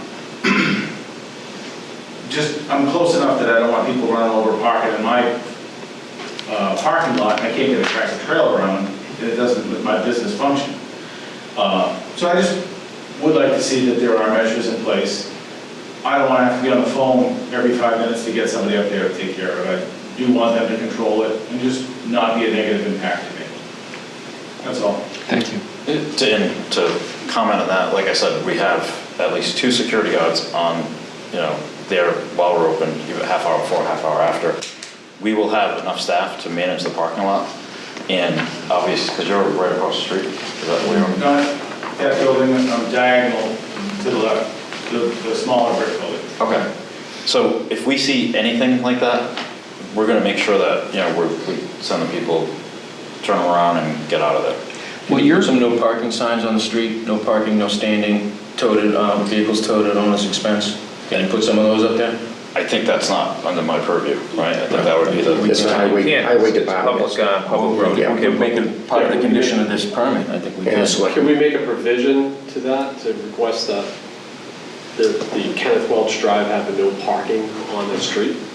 So I don't think we can build that in, because that forces someone's hand, but maybe we can do is make sure that they get some type of sign off from the highway department, police department, or whatever authorities to make sure that they have adequate control to make sure that that doesn't happen. We Okay, can can we force them make to that go that a way, special permit? but I don't think we can say, listen, he's gonna, the highway department's gotta put those signs You up. can't It's require, highway/electric. Yeah. you can't require them to put up the signs, and you can't force the highway department to put up the signs either. What you can condition is that the parking as proposed is projected to be sufficient for the use.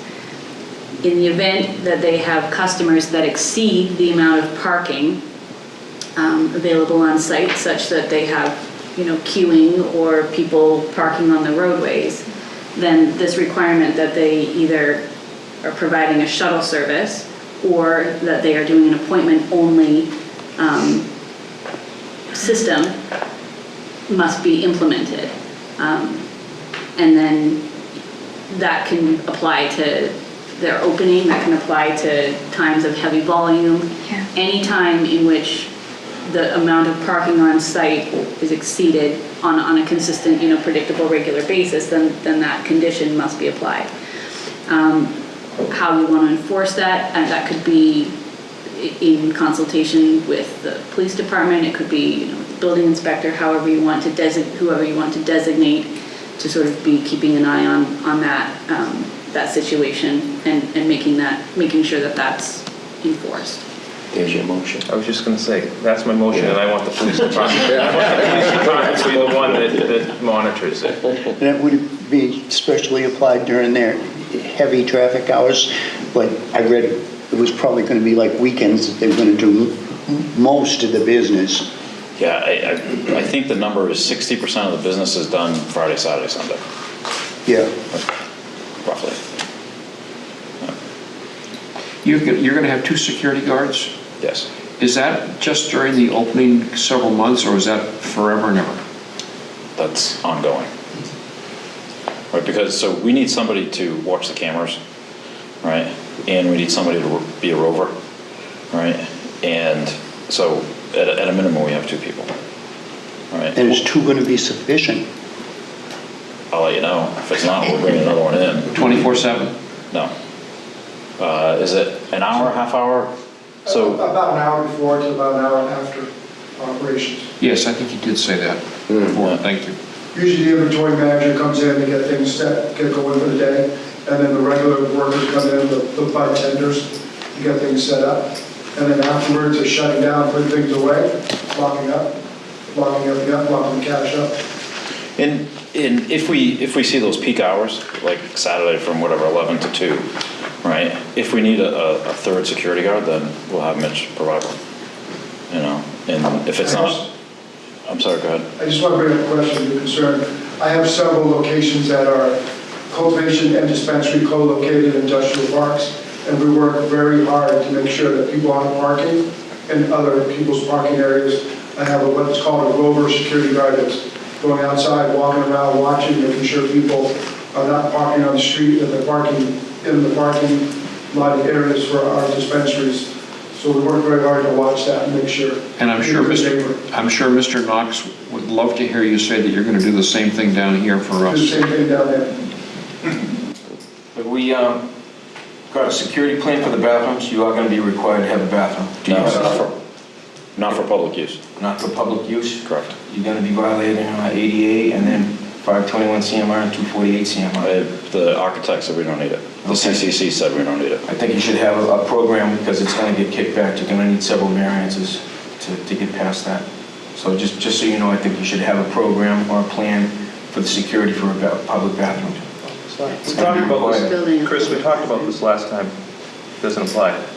It does apply because it's a security plan and it's part of the whole project, so I'm not it's gonna have to getting come up at some point. It should come up now.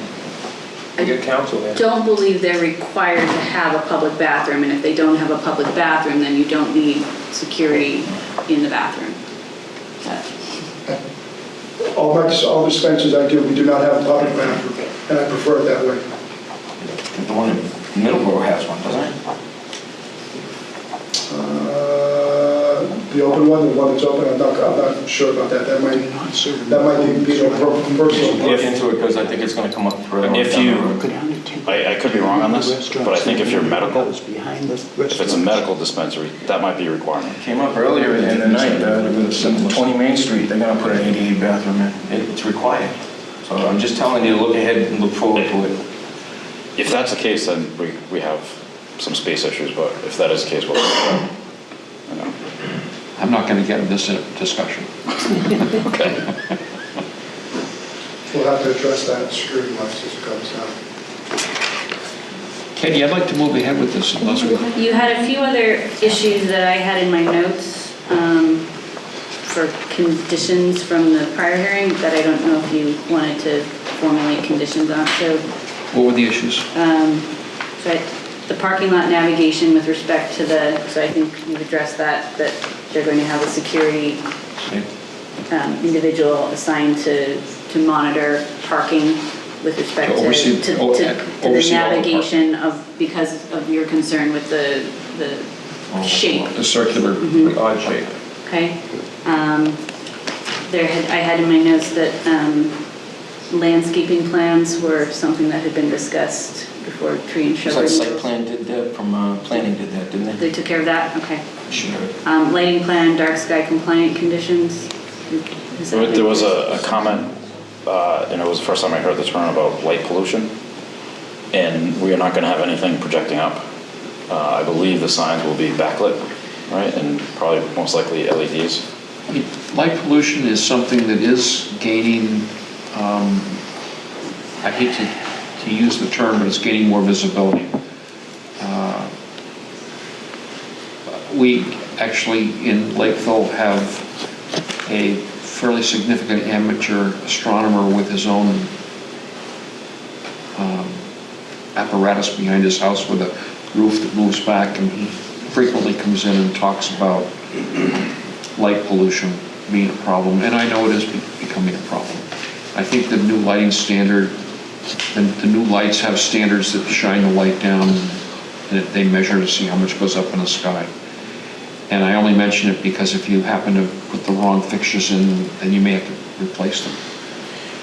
I am more than happy to, once we get the final sign design, to make sure it's... I think the building inspector has all that info, but the good news is that the appropriate lighting fixture is actually more efficient, so you can use a smaller bulb. It saves energy, because you're not throwing it up there. With night bylaw, we have to shine down.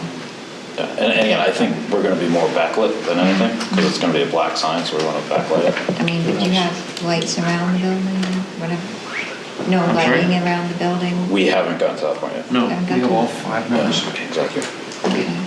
But I'll make sure, Is that now like, that I'm wouldn't that be a well-versed in... security issue? So do you have Not having concerns? lighting? As far as accent lighting, You know, I mean, lighting for the parking lot and stuff. we will have lighting for that. I thought you were more discussing like accent lighting, like making sure the building is, and signs are lit up. I really No, don't I know. wasn't as concerned about the sign, No. just I'm thinking about the parking lot being safe. It's turning dark really early. I don't know how late you're open. I believe the hours are 8 o'clock. You're open till 8 o'clock? Yeah, so we'll be, yes, but So you need lighting, outside I'm not lighting. just, I wish I could be more confident in my answers. Yeah. But there is lighting there. I just don't know. You're going to comply with that night lighting bylaw. Exactly. Good. What time are you operating from? Yeah, Yes. you need to decide hours of operation. They've requested something different than what was in the bylaw. Before we move ahead, Mark, you had your hand up a moment ago. It's called night sky compliant. That type of lighting is called night sky compliant. It's a standard when you order lights. That's Right. just what you need. just make sure you order those. We'll be good. Thank you. Yeah, you're a lighting guy, actually. No. No? Well, next time we I've gone through that. next time we have a vacancy on the board, I'll call. Katie, I'm sorry. What's next, Laura? Their hours of operation were different than the default in the bylaw, so I think we need to decide on conditioning hours. I don't remember that. Really? Hours of operation? ZBA may set the hours of operation, but if none are specifically specified in the special permit, hours of operation shall be limited to 8 a.m. to 6 p.m. They are seeking 10 a.m. to 9 p.m. Monday through Saturday and 10 a.m. to 5 p.m. on Sunday. So later hours of operation during the week.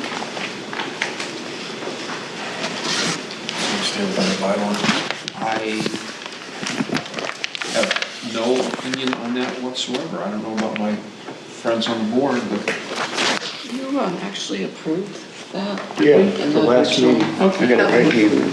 great. It's Monday through Saturday, 10 to 9, and Sunday, 10 to 5. Okay. Okay. All right. So that was what was in my list in terms of matters that we had discussed last time. You talked about transferring the product outside, and the police have signed off on that? Is that my understanding? Police have not signed We're off still on it. working with them? Okay, so as long That's as still work we in get that into progress. the condition that the police sign off on the transfer of products outside the building. Still working with Chief Perkins. Okay. And Sean I mean, if George. he requires a wall put up or separation from the public, yeah, I'd say that whatever he wants gets put in. Absolutely. Okay. That's part of the CCC Yeah. inspections and approvals. Right, I just To see make it sure as- that the police is. I see it as the software underbelly that you're transferring that product outside, so whatever the police want. Absolutely.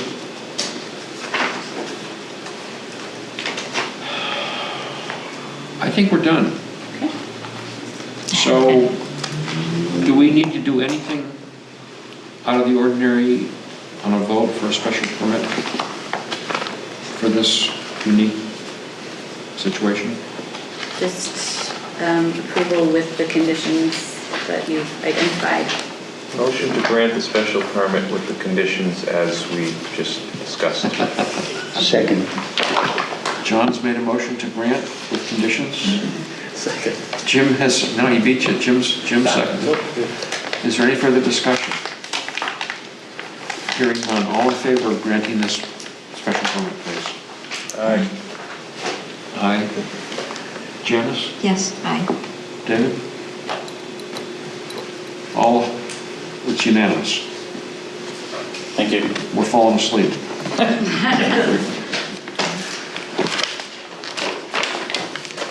Thank you for your patience. Thank you. Thank you. Okay, moving right along. It is 8:33 according to my watch. Next on our list is to open a new petition, the Jeffrey and Kelly Davis petition.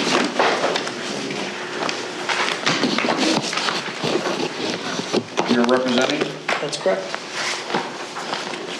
The Lakeville Zoning Board of Appeals, acting in accordance with Mass General Laws, Chapter 48 as amended, will conduct a public hearing on Thursday, November 21st, 2019, at 7 p.m. in the Lakeville Public Library, 4 Precinct Street, upon the petition of Jeffrey and Kelly Davis for a special permit under 6.1, 6.32, and 7.4 as requested to raise the pre-existing non-conforming dwelling and construct a new dwelling that would be within the front setback, and also construct a 24 by 26 foot detached garage that would be within the front and side setbacks on a non-conforming lot as provided by the Lakeville bylaws. The property is at 113 Nelson Grove Road.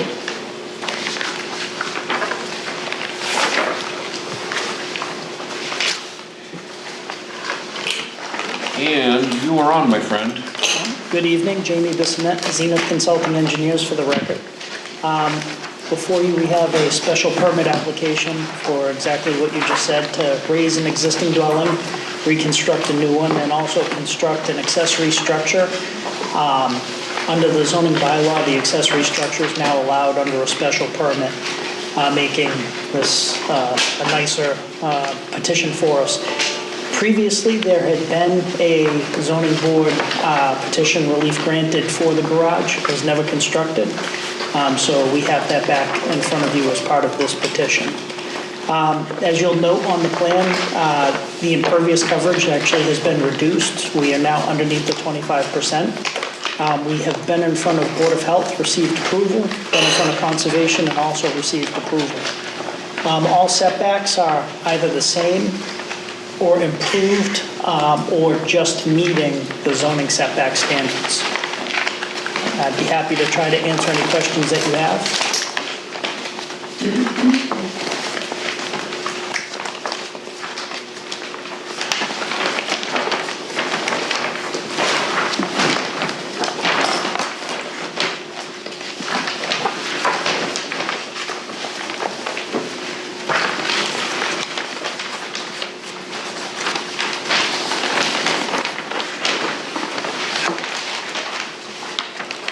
While we're all getting accustomed to the layout, let me read into the record the communication we have on this. We have a November 18th memo from the Board of Health.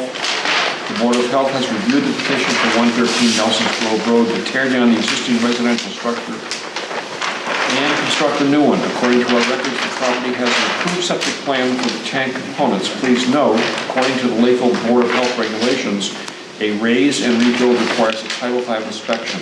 The owner has been notified. We have a November 13th memo from the Conservation Commission. This property was the subject of a notice of intent filed on August 15, 2019. A hearing was held on August 27th, and an order of conditions was issued. It was determined that no adverse impacts to adjacent wetlands would occur as a result of this project. Therefore, no further action is required. And we have a November 18th memo from the Planning Board. At the Thursday, November 14th meeting, the Planning Board reviewed the above referenced petition for hearing on the Court of Appeals. The Board has no comments regarding this petition.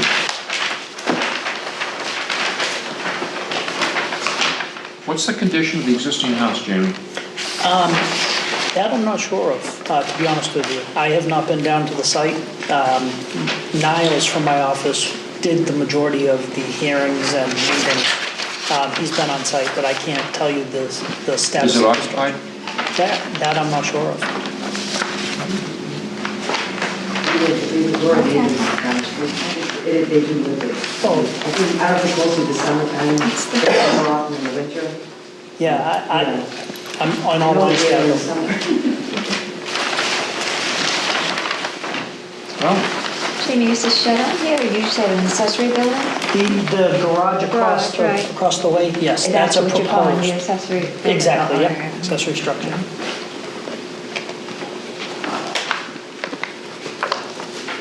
that house looks in reasonable shape. If that represents the current condition of it.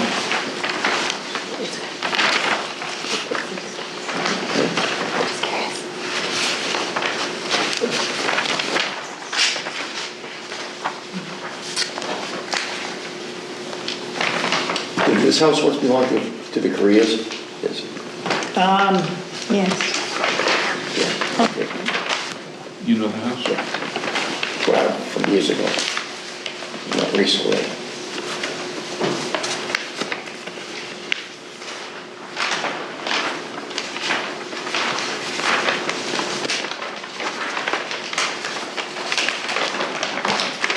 Jamie, according to what you have on your plan, the existing coverage is 28.2%, and you're going down to 22.6. That's correct. What's the asterisk mean? There's a little note above it, and it just states that I the see. structure, decks, and porches. Includes all structures, decks, porches. Yep. Does that include the new garage? Yes.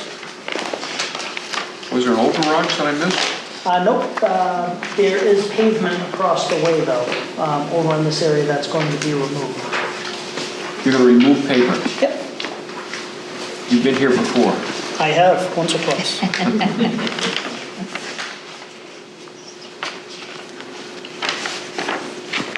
So if I remember what you said a moment ago, it sounds like it's better on everything.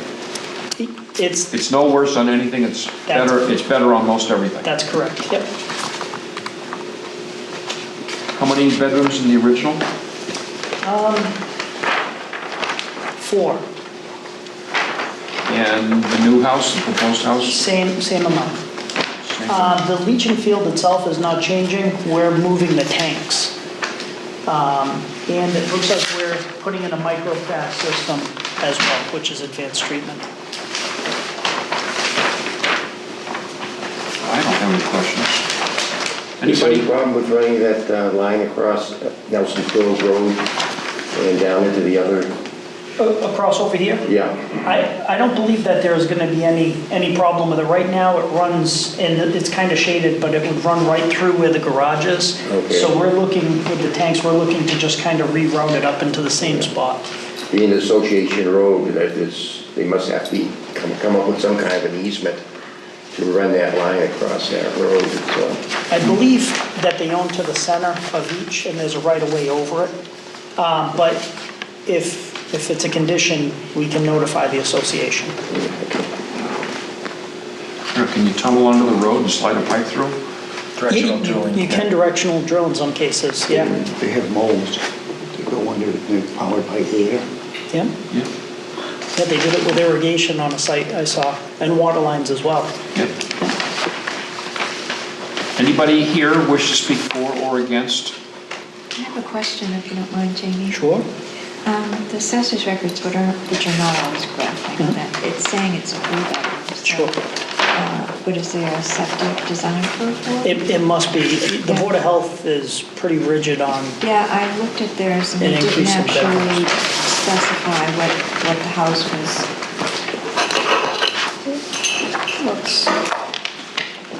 Any board members have comments or questions on this?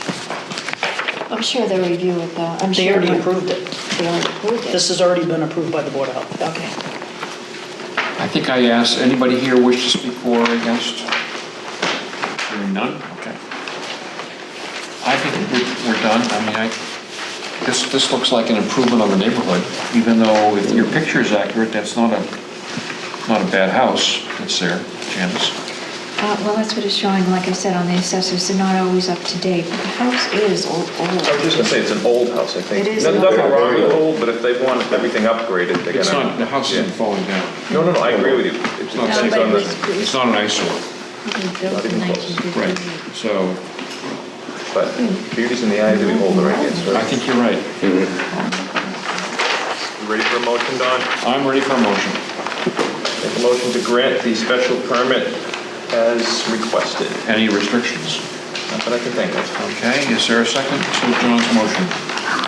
Gonna second it, or am I gonna second it? I'll second it. Dave has seconded the motion. Any further discussion on the motion? The motion is to grant with no restrictions. No further discussion. All in favor, please. Aye. Aye. None opposed. Jamie, you're all set. Thank you. Thank you.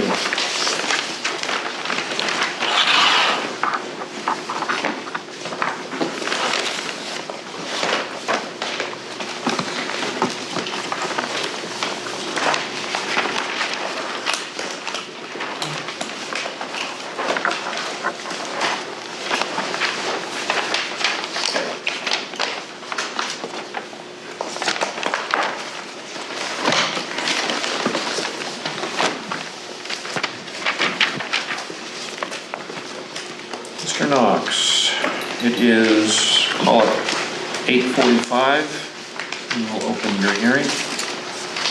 The Lakeville Zoning Board of Appeals, acting in accordance with Mass General Laws, Chapter 40A, as amended, will conduct a public hearing on Thursday, November 21st at 7 p.m. in the Lakeville Public Library for Precinct Street upon the petition of Mark J. and Amy Knox.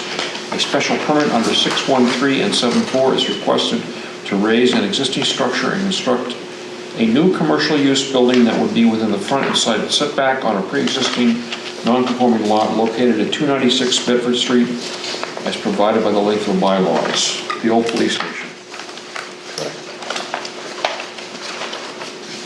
Good evening, Jamie Bissonette, Zenith Consulting Engineers for the record. We have 296 Bedford Street, the old police station, before you. The proposal, which has been approved through the planning board, is to raise the existing structure on site and construct a new commercial building.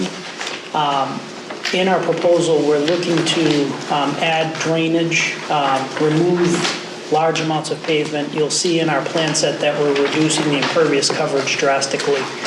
The site is just about paved from boundary to boundary as present, and even goes out into the state layout with the sign in the state highway layout now.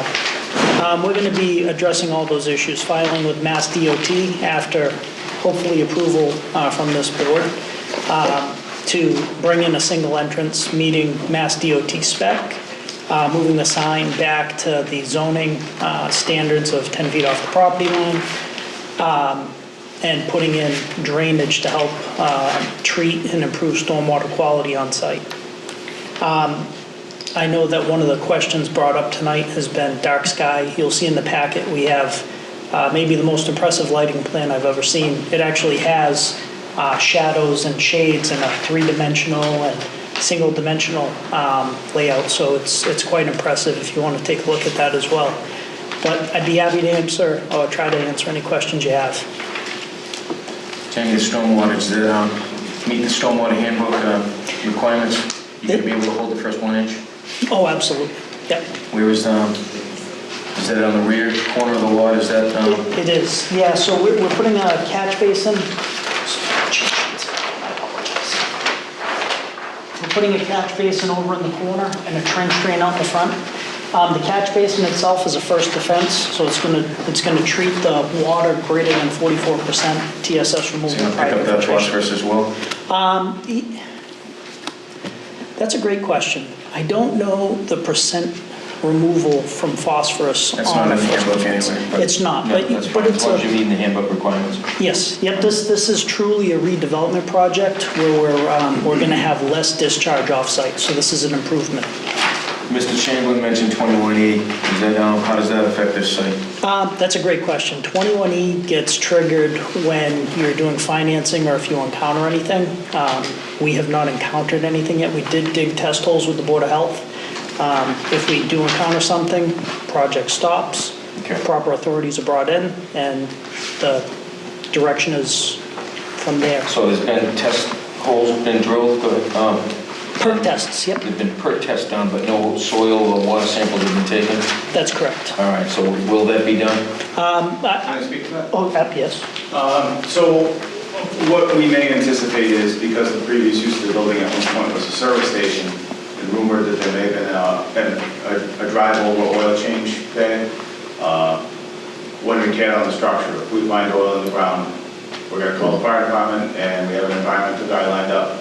An LSP? Proper cleanup. Yes. Okay. Yep. You know, we want it to be a clean site when we're done, so everything will be in writing.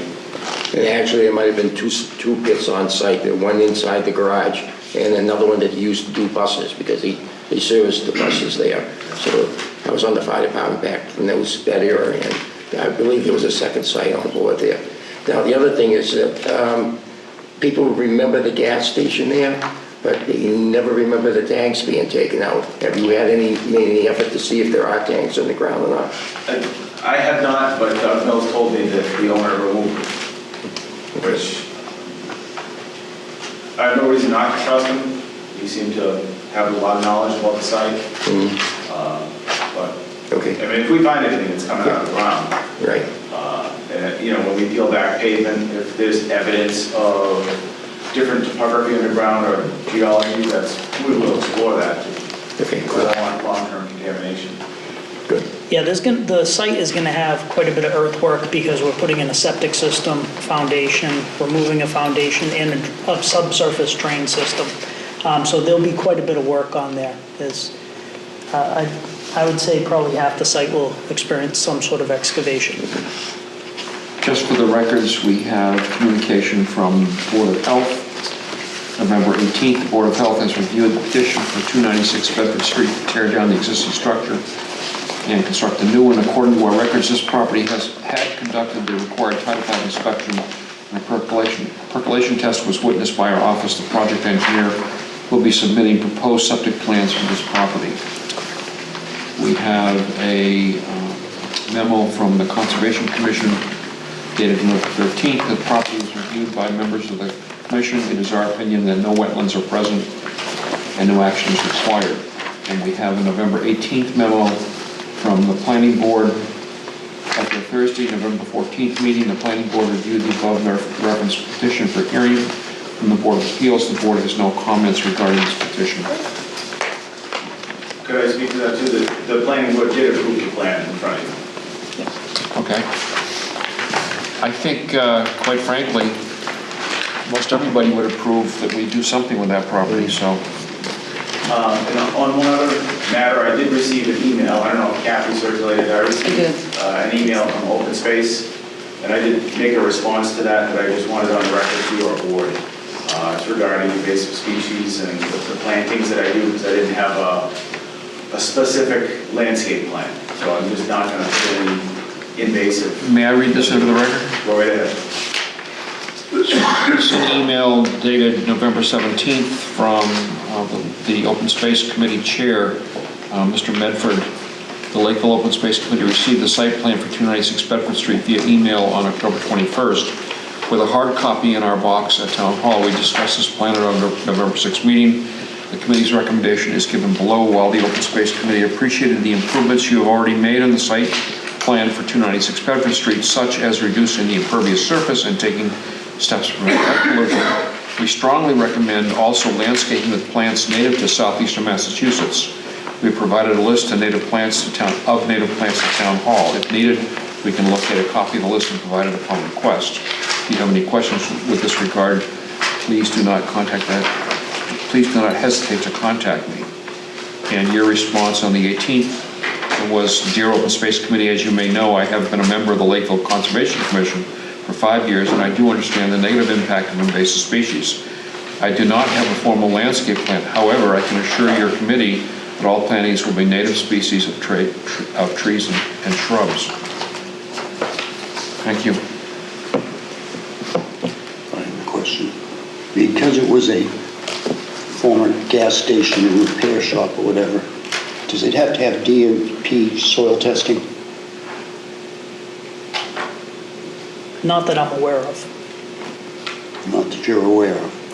Was that before it was the nightclub? It was a nightclub, Silver It was Fox. before it was a Silver Fox, yeah. Yeah. Nightclub, gas station. Was the gas station after the Silver Fox? Before. No, before. And then the town buses and stuff. And the school buses. Silver and stuff Fox service was there. George Rose. Yes, it was. That's correct. Did he own the gas station beforehand? I don't believe so. No, it was somebody else. Well, I don't think there's much we can do about it or be concerned about. I think that the petitioner has stated that he will make every effort to, as much as possible, ensure that anything he finds is removed. I don't want to interrupt, but that is one of the reasons that I put a bid on the property, was I own a budding property behind the well, and now I own this, I plan to own it long-term, so I have no reason to want contamination. You have every reason to want it out. I can say I've looked at the plans for the building you propose, and it's quite attractive, based on the plans. It certainly will be a huge improvement over what's there now. What type of commercial space are you going to use? Is it just open, or are you going to wait for a tenant? I'm in talks with we're dealing with what might be a salon, day spa type setting. Second floor would have offices. So you have adequate parking for those? Yep, yeah. Jamie's done Yeah, there's... Yeah, no, I can see it. whatever the I see it. occupant use, what it's based on. You have hairdresser, massage and skin treatment, reflexology, and meditation. Yep. And a retail and reception area up front. Are these firm commitments you have from people, or are these just kind of a My best wife is guess? involved, so it's a pretty firm commitment. I understand. And upstairs, That's offices. And are those committed or are those open? It may be used by some of the tenants as office space if they need the retail down below, or not just retail, but whatever first floor space to be ADA compliant. So it is, the second floor is a little bit up in the air, but. So to speak. Thank you.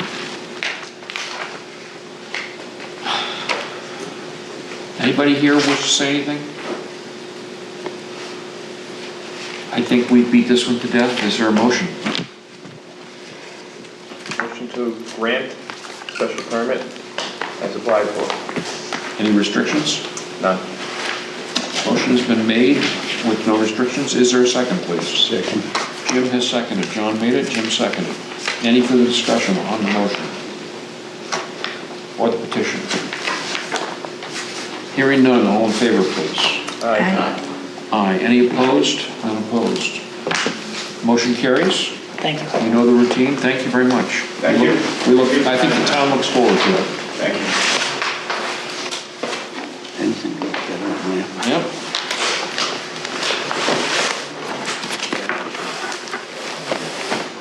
According to my watch, it's 8:55. I think we can open our final hearing if I can find the paperwork for it.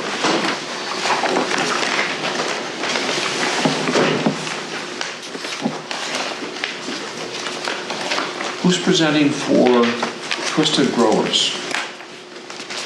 I am. Come on up. 8:55. The Lakeville Zoning Board of Appeals, acting in accordance with Mass General Laws, Chapter 48, as amended, will conduct a public hearing on Thursday, November 21st at 7 p.m. in the Lakeville Public Library for Precinct Street upon the petition of Twisted Growers, LLC. A special permit under 746 is requested to site a cannabis cultivation facility for adult use marijuana at 415 Millennium Circle as provided by the Lakeville bylaws. The property site is owned by DFC of Lakeville 415 LLC. Good evening, Mr. Chairman. My name is Brian Salisbury, members of the board. I'm here on behalf of the applicant, Twisted Growers. With me is Jamie Bissonette from Zenith Consulting Engineering, Mr. Dominic DiMartino, and Mr. Dennis Carjanis, who are both the founders and owners of the Twisted Growers. We are seeking a special permit to operate an adult use marijuana cultivation facility. The applicant proposes to renovate the existing 24,000 square foot warehouse building located at 415 Millennium Circle. That property is located just off of 44. It's industrial zoned. The applicant proposes to use the entire building for cultivation operations. In terms of the process, Twisted Growers entered into a host community agreement with the town of Lakeville in April of last year. We have a pending application before the CCC. We have sought and received site plan approval from the planning board earlier this year. I think it was March of this year. And last night there was a meeting before the Board of Health. I have Jamie here who can walk us through the site configuration if you'd like. We can talk about the operations as well, whatever your pleasure. Let's talk about the site quickly and then we'll get back to you on the operations. Sure. Please. This is, Jamie, this is across the street from Mucky's Liquor? That is correct. It's behind the RV dealership, directly across from... Mucky's. Yeah. Yeah, yep. So there's a building in between Okay. Mucky's and this building. This is the one that's set off on Millennium Circle, but yes, across from Mucky's. And there are other businesses down there, yes? Yes, there are. Did Reed Archery used to be in there? Potato chip distribution company there for many years.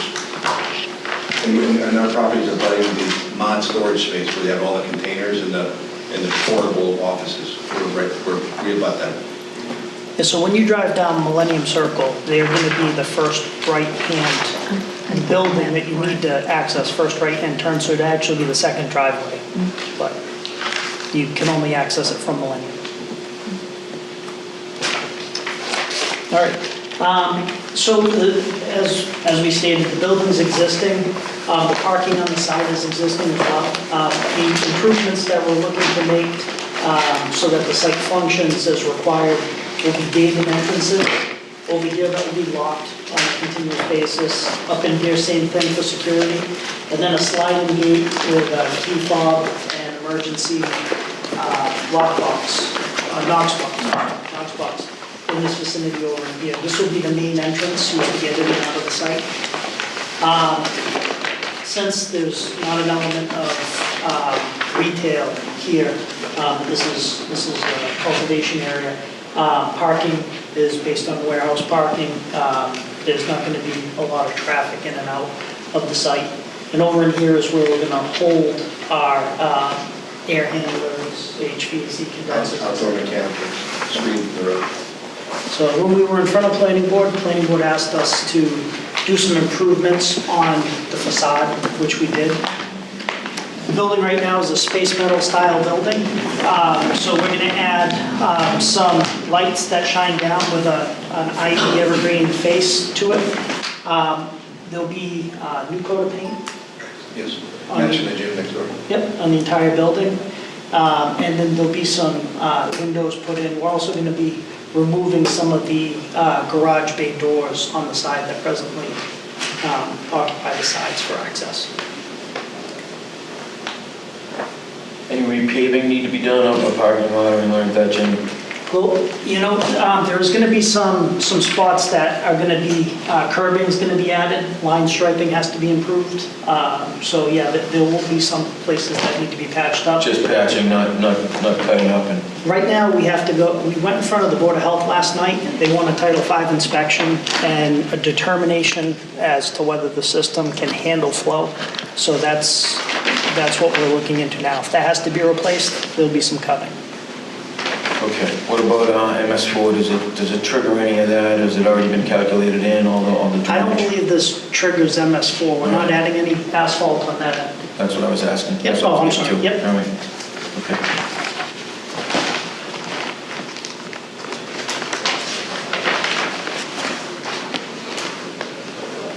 Are you going to be strictly cultivation, or are you going to move some day into the sales? That building will strictly be cultivation.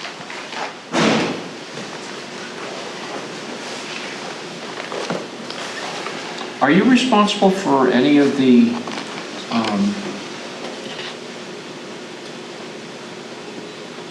outside mechanical components?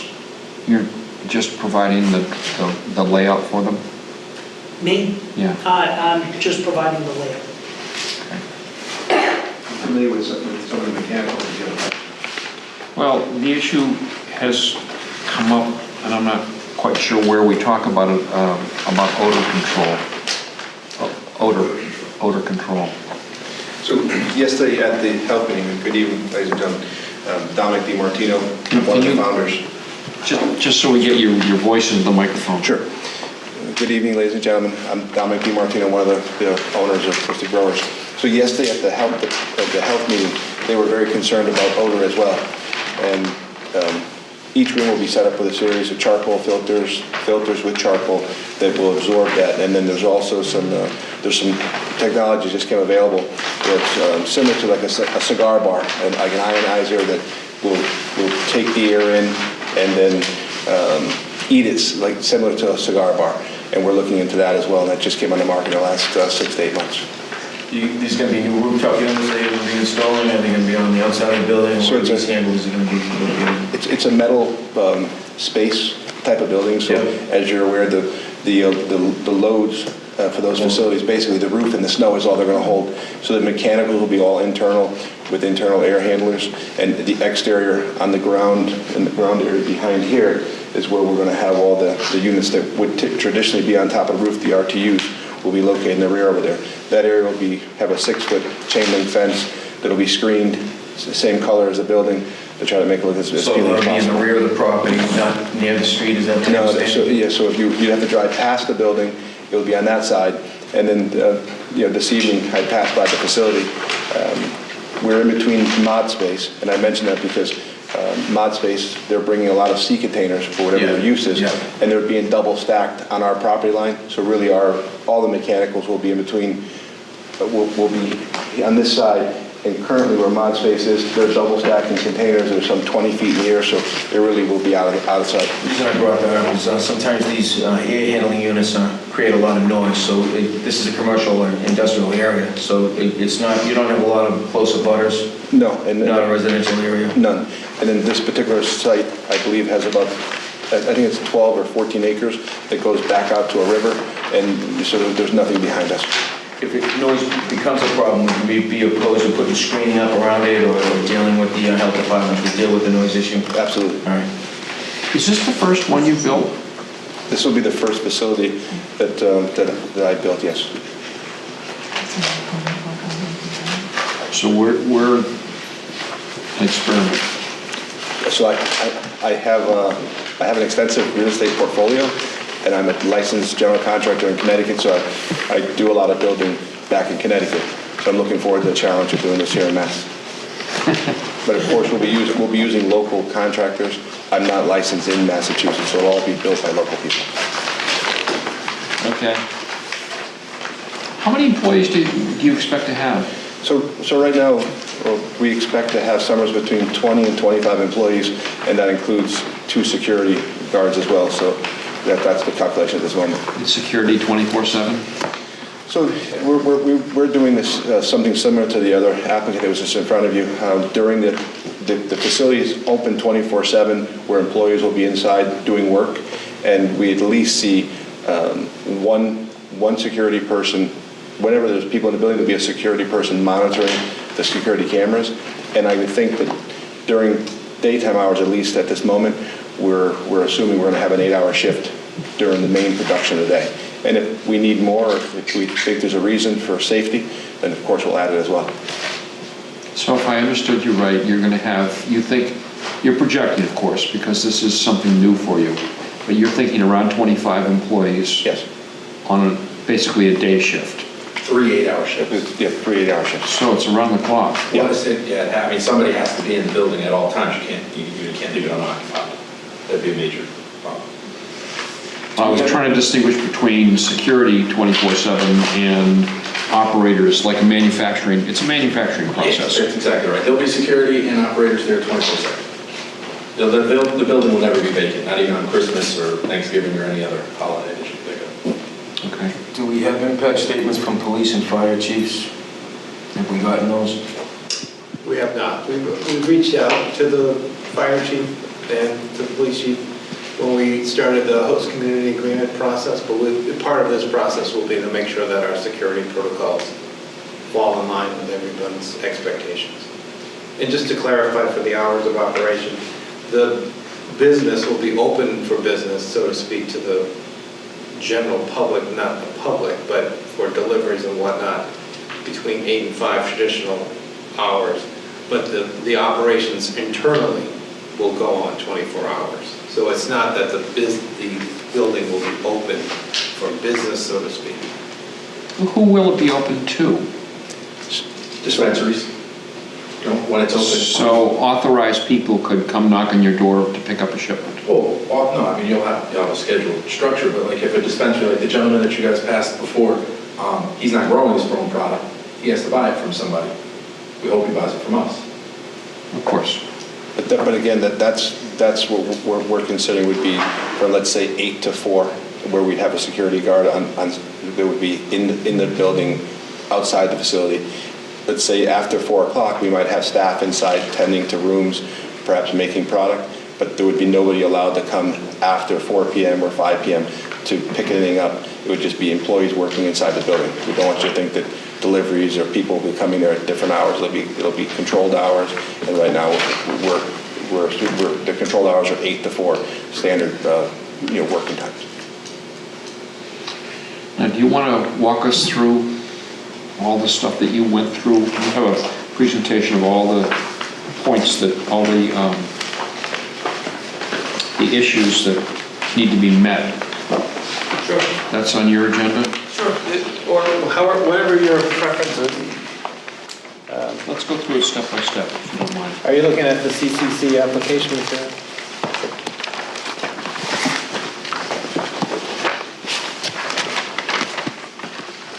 Looks like this. Is that in your set, right here? Yep. So this is the CCC, and I'm sure this board's familiar with the process, but the CCC imposes a lot of obligations on people that would like to open any sort of marijuana business. One of them being sort of a detailed plan of how you're going to do all the different phases of the business and sort of an overview of security protocols, employment protocols, and things like that. This particular packet summarizes some of those things. I don't know what part you want to touch on, or security plan, the operations.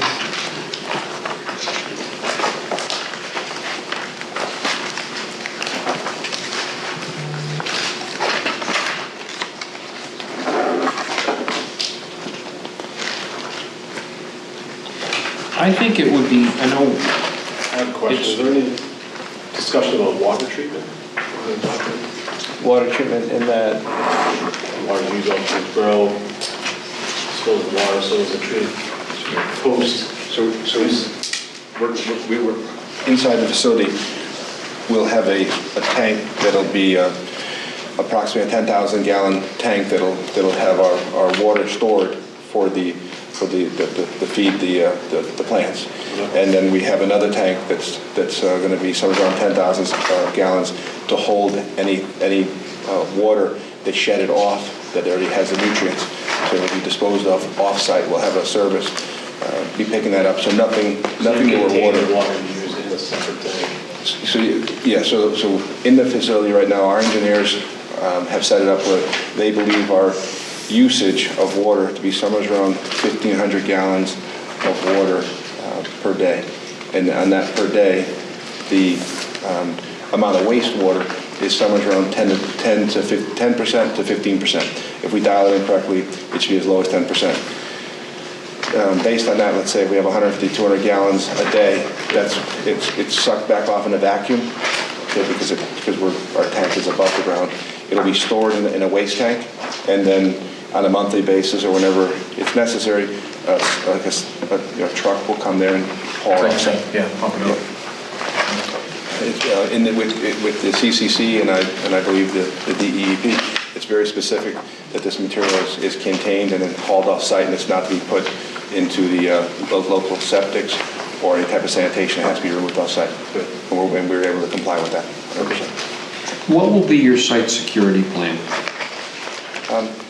That's something I don't know. I have my attorney answer, and we want to be careful not to let all of our information out, because this is being broadcasted, and I don't think we want to elaborate much on that. You have some documentation to show some of it, and we'll be working with the chief of police and other people to discuss that.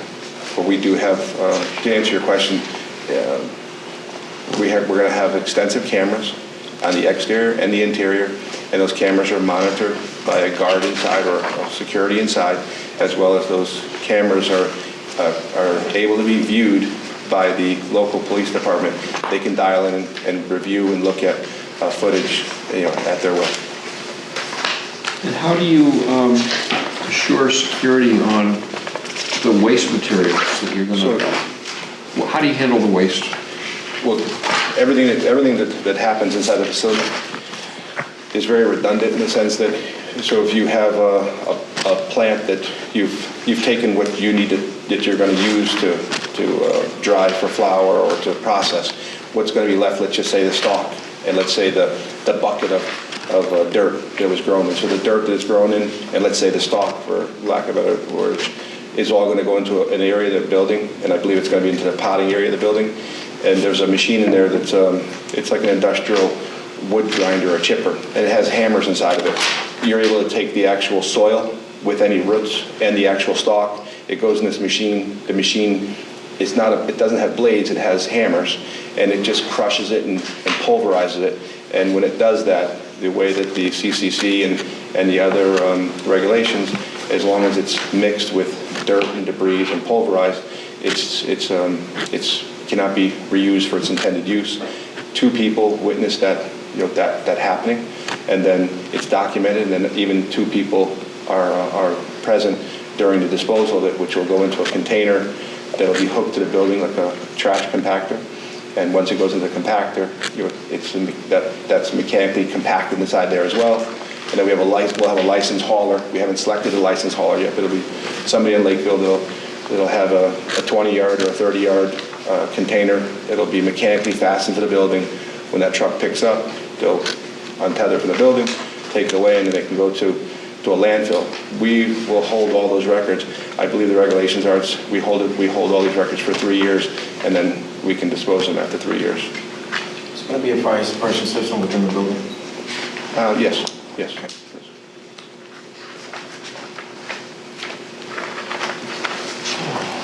Question on the plan, what is a mother room? A mother room is probably not what you're thinking. It is.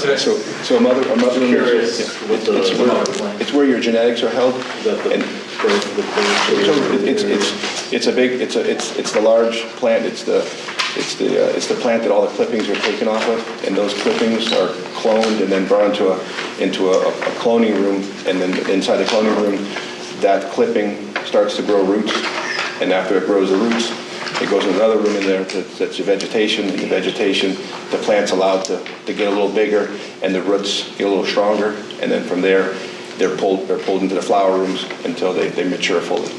So the cycle starts, it goes mother, cloning, then it goes into vegetation to flower, and then hopefully it comes out the other end and there's a profit. Yeah, interesting. So you think we have applications in the back of the room. Appreciate that, thank you. You think you're going to have about 20 or 25, maybe 30 people working per shift? No, in total. I don't think the facility will be very, very much self-automated. A lot of the machines in there will kind of do their job for them. That's what we're shooting for. How many people will you have in the building, do you anticipate having in the building during the day shift? At any one time? No, 1 time. Yeah, it's 8 to 10. 10 employees, manufacturing people. How about on the second shift? About 10? No, it'll thin out. Yeah, for those main hours, that 8 to 5 or 8 to 4, whatever they had, obviously we'll need more employees.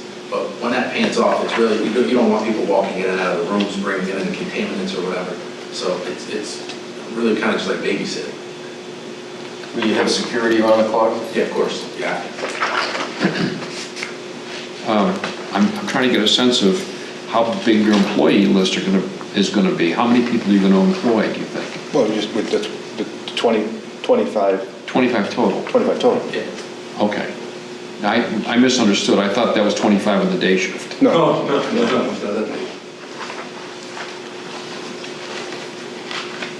All of the employees are required to be specially trained. They'll be cross-trained on security and everything else that goes along with that. The less hands-on, the better. In this.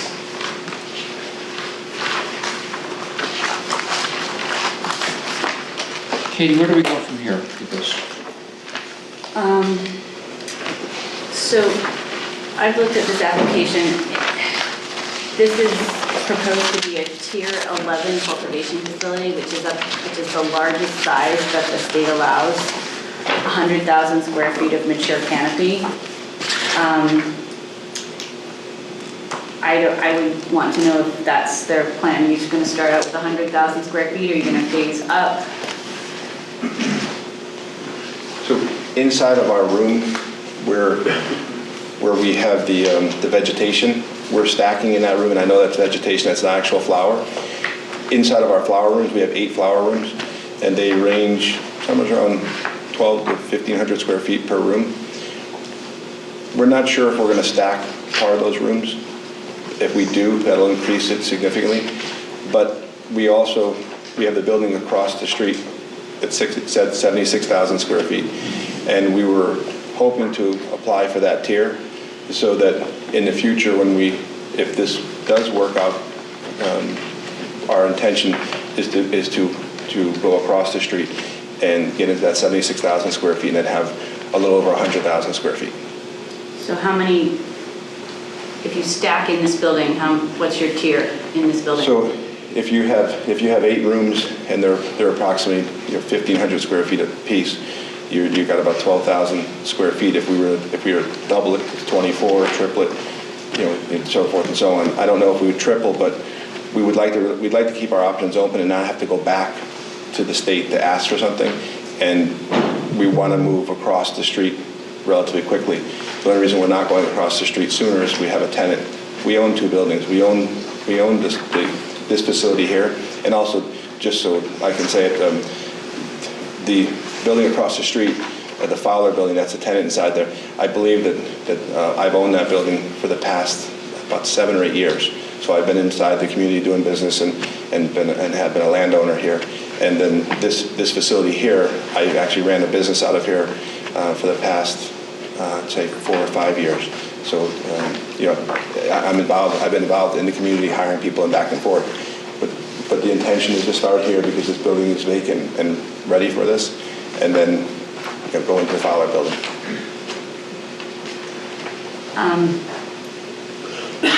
So the issues that I frequently see raised in these types of hearings with respect to cultivation are whether the odor control systems are adequate. Here you've seen no plans or specs for what that type of equipment would be.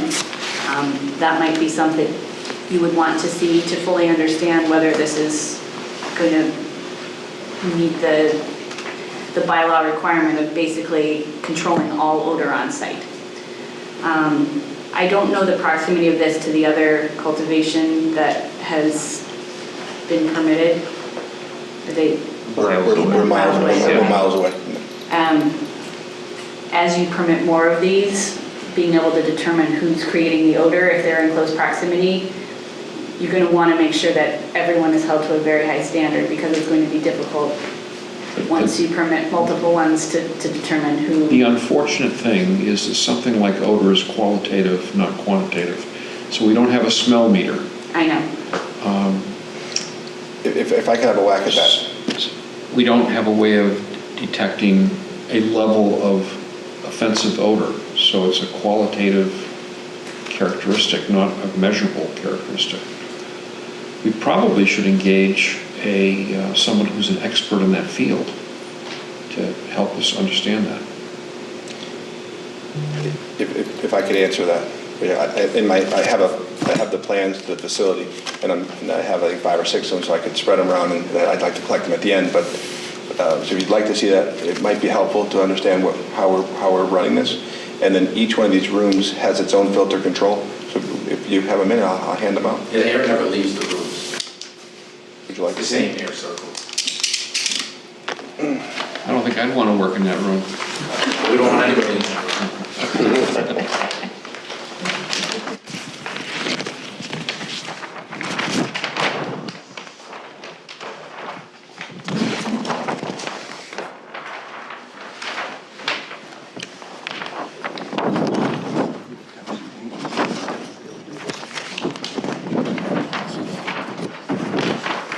Since 5,000 feet's a mile. It is good. It's great. So, square feet. So what you have here, you have 8 different rooms that describe all rooms. That's where the majority of the smell is going to come from, and then inside of the drying room, there could be a smell from that. Each one of those rooms are what we call it's a room within the building. Those are going to be insulated panels. Each one of those rooms have redundant HVAC systems with their own filtering systems. So although the building's 24, 25,000 square feet, each room is being handled with a charcoal filter and its own HVAC, and the air is being circulated within that room.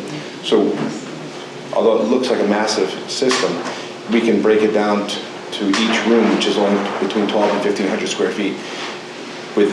Each room will have multiple charcoal filters that'll handle smell, and then recently, I wish I would have brought it, but there's filters today that are actually, pulling the air in, and it's an ionizer it's just like if you're in a bar where you're smoking a bar. When you blow the smoke out, it eats the smoke and it comes out, and there's no smell. We understand fully that it's a 0% smell, and we believe we can meet that criteria, and we understand if we don't, there could be an issue with that. We're confident we're going to meet it.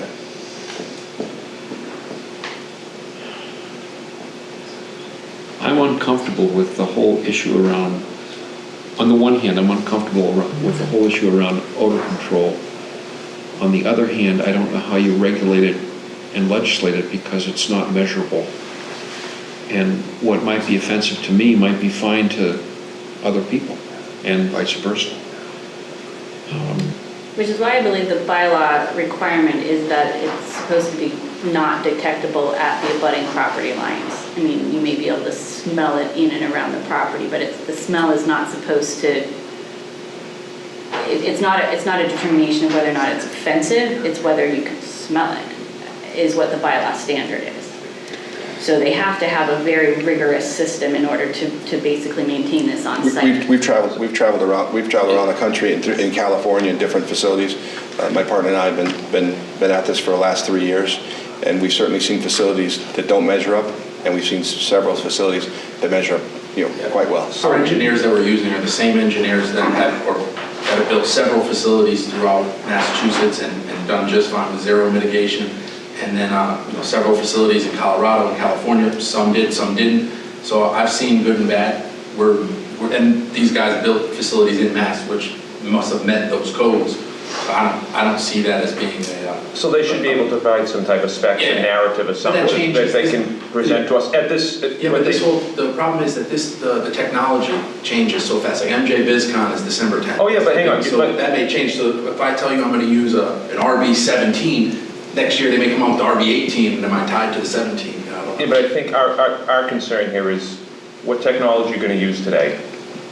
Show us what it is. We definitely can show us what you're going to use today. Yes. And in all reality, I would expect we want and you want to use the newest technology that makes sense at that point in time. And you may change it, and we wouldn't necessarily tie you to say, listen, you need to continue using that technology. But our special permit's going to say more so, listen, you got to make sure there's zero odor.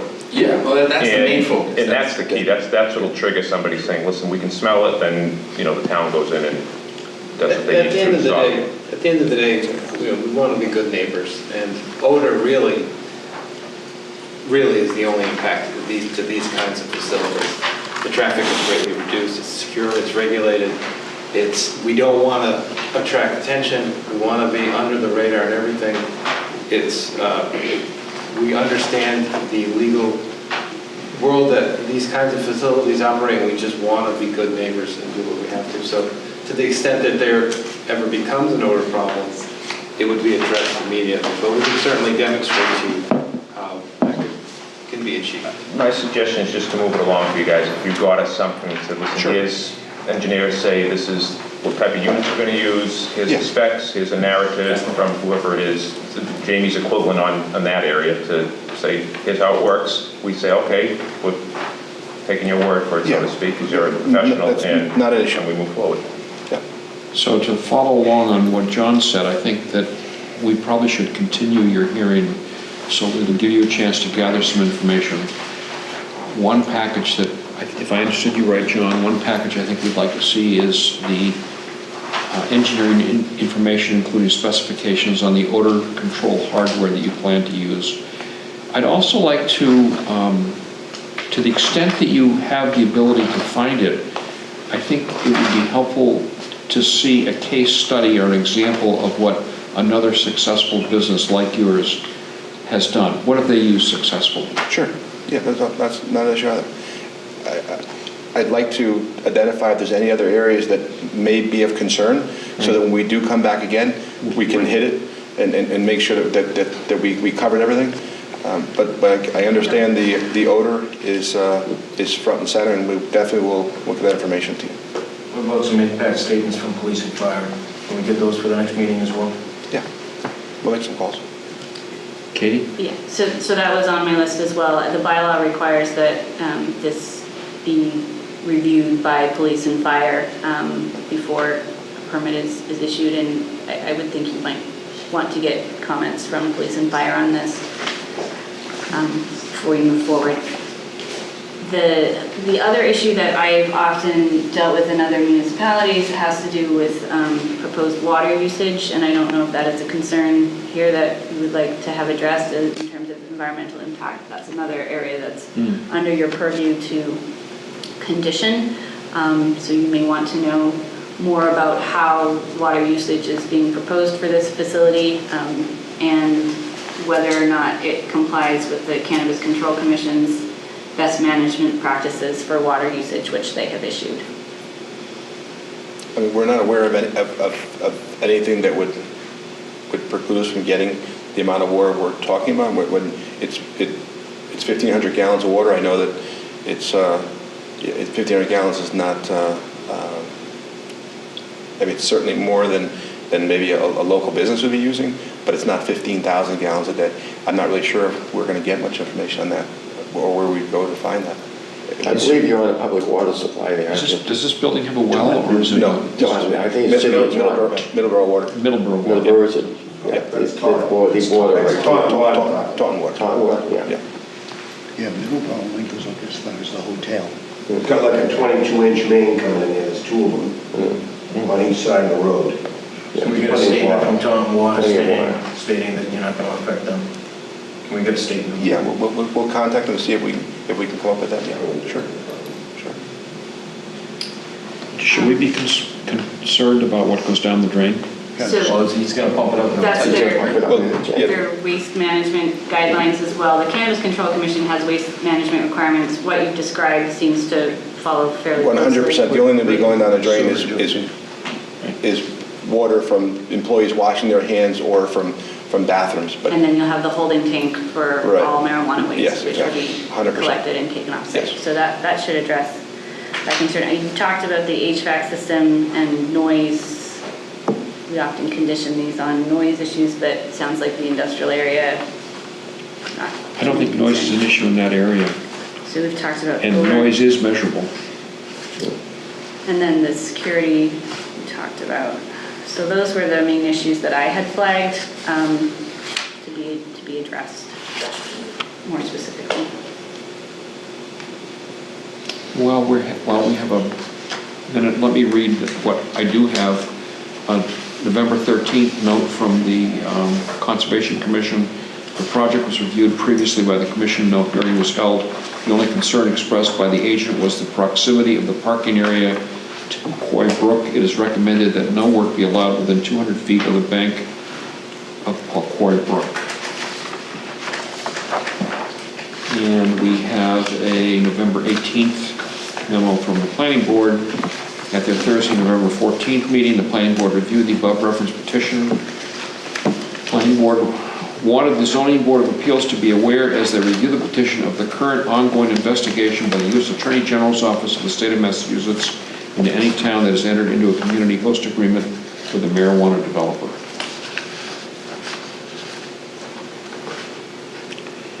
What else do we need to ask them to bring next month? Sounds like security and odor control are your two big issues. Yep. And police and fire, you're going to review with them. Yeah, I think with police and fire, I mean, our security, we've talked about that. It's just really getting feedback from fire and We want impact statements from the police chief and the fire chief. Right. Yeah, understood. But we've talked about the The security plan. idea behind security review in the bylaw is that the security plan would go to the police department. They would conduct a confidential review of the 100%. security, provide the board with their assurance that the system is proposed is. I agree 100%. Are you looking for that though before we come back again? Or are you just looking for them to have some feedback saying that they're going to review that in the future? I just want to make sure I bring back what you're looking for. I think you should review it with them before you come back, so when you do come back, we have in print for the file their comments. Presumably, the comments will be good, but they may have suggestions when they review the plans. I have one other question. Jerry. Is there any kind of alternative power source in case we lose So, yes, town supply power? I mean, you can have on-site generation. Backup power. yes, so we're looking at either generators or cogeneration. We are looking at some alternative power sources in the event that there's a power failure. Diesel? Gas, natural gas. You have the gas to the property? Yes. Could you, maybe, you said cogeneration, which it sounds, that's significant. It sounds to me like you don't really have a clear vision at this point of what you're going to do for backup power. Why would you say that? That you don't have clear vision? Yeah, because you said you're looking at either a gas power generator or cogeneration. It's only because of cost. Because of cogeneration, because of cost. But it's not that we don't have a clear... No, you don't have a plan. I mean, you have some alternatives. So when you come back, maybe you can have a more concrete vision of what you're going to have for backup, that's all. Okay. Cogeneration is usually pretty big. That's all. I'm pretty familiar with it. It depends on how much of the facility we're looking to actually provide power to. In some cases, in these facilities, the mother room is the room that you really want to make sure that you have the backup power for. In certain areas, just like a supermarket, the bank of frozen food is powered up, but the rest of the store, it doesn't. So it depends on how much of the facility we're looking to provide that power to. What's the size of the generation that you need if it's just a mother room or you're doing more in these rooms? So at the moment we're just considering protecting the mother room because where that stock is, that takes. Kilowatts you need, or what size generator are you going to have? If we just do that one, I can get by with a 125 kV generator, and I wouldn't need a cogeneration. Cogeneration would be as if we're looking to really run the majority of the facility, or we wouldn't go that route. Cogeneration is probably $1 million expense. That's why I said it's big. Yeah, it's big money expense. But we're deciding between whether how much it costs per kilowatt from the town versus how much this will generate and how much gas usage it does, and it's just really a mathematical problem. Yeah. Well, cogeneration for producing your own power is it's a whole different avenue. I think the issue we're talking about here is backup power for when there's an emergency, when you have no municipal power. If you're on cogeneration, you never have it shut down. That's what yes, right. But that's an entirely different plan. Yeah. And if you're thinking of cogeneration to run your business... No, we were thinking about cogeneration as a part of the You guys need to get your story straight. Yeah, no, we're straight. No, we spent a lot of time together. We know what we're doing. Yeah. But we'll come back, but we understand what you're looking for. All right, we're tired. Have we missed anything? I think that's mostly it. The other thing that is often discussed in these types of hearings is along the power generation. I mean, these buildings take a lot of energy to use. Sometimes boards talk about whether there are any sort of renewable energy plans or energy efficiency.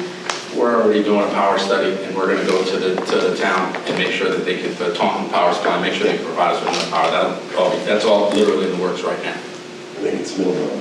Middleborough, yeah. So we're already in the talks with that now. We have an electrical engineer putting the load calculations together. And we're going to them, and if we have to run a leg, then we run a leg. Yeah, I don't think that we need to be concerned on how much money they do or don't spend on power. I think we should be concerned on making sure that they have a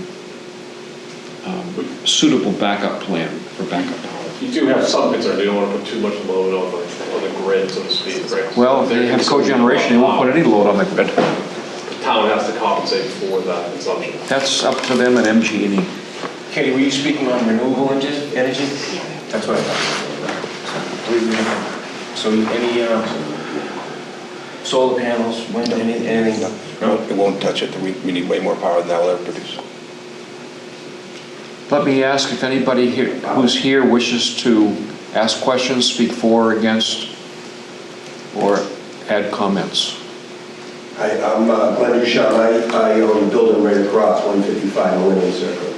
My biggest concern is with what you guys are talking about with the older, but I'm all for everything else. And I'm a president of the park too, so that was the reason why I was here. Thank you. All right. So, let's see, when is our next meeting? December 9th. This is. December 19th? Can we continue to our next meeting in December? Will you guys have? What's the date? Let us look into some of the information you're requesting, and I want to make sure that we really get everything you're looking for before we come back. Or do you want to wait till January? I think I'd be more comfortable waiting till January, yes. Okay. Particularly with the holidays, I think that getting what you need from. And that would be? The 16th. January 16th, according to Kathy? January 16th, 2020? Yeah. So you'd like to continue to January 16th, 2020? Yes. Okay. Motion to continue to January 16th. John has made a motion, Jim seconded. Any further discussion? Seeing none, all in favor, please. Aye. Aye. Thank you. None opposed, thank you.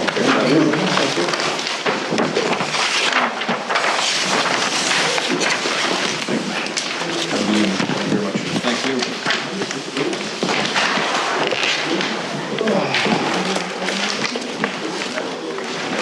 Let's just give them 30 seconds.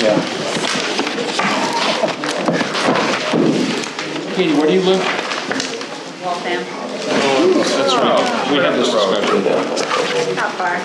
So you have an hour's ride. A little less at this time of day.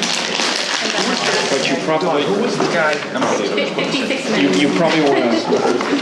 Say the North, that's the guy who's the engineer for LaBarry, way back when, that used to build that. He was so far away, they didn't have to get a hotel down there, right? Dave Fargo? Dave Fargo. Yep, I still, on occasion, I get a little note from him. I mean, he was like, he's an engineer. What's that?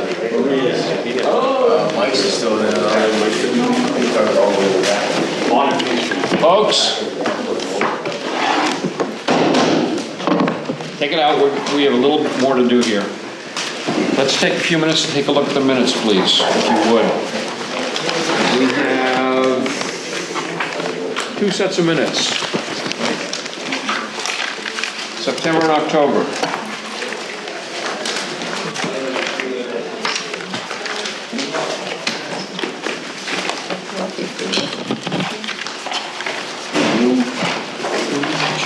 Would you put together this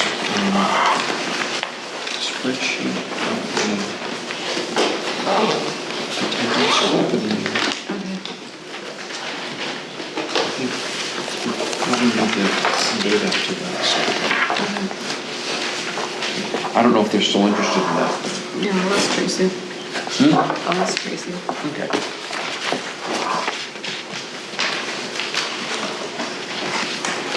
And ask Tracy how come she didn't extend an invitation to Rita's party to Katie Goodfellow. Wasn't Tracy, it was Lillian, wasn't it? Lillian, didn't she, wasn't she? I think she was. Lillian was one that was organizing it, not Tracy. Who has the mailing list? I don't know, but Lillian was the one that was organizing it. I was talking with Katie the other day. She was annoyed that she never heard about the party. Really? It was very hard for them. I think there were so many people they needed to contact. It was just nervous. I just thought I'd mention. She's our town moderator. I know she is. I wish. No? Not the case. Long day. What time do you get up, Joe? 4 o'clock, like I do? 4 in the morning, I'm up. Yeah. Actually, 3:50.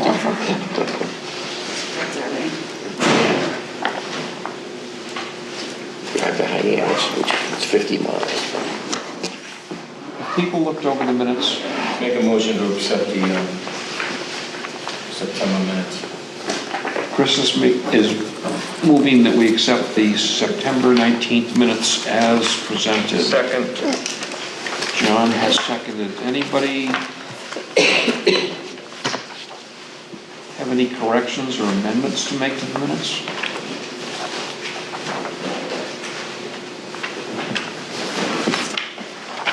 Okay, all in favor of approving the September 19th minutes, please? Aye. Aye. None opposed. Motion carries. October minutes. I make a motion to accept the October minutes as written. This is the meeting that didn't quite happen, right? Yeah. Me, we got yelled at for. Yeah. Appropriately so, I might add. You got the reaction you wanted.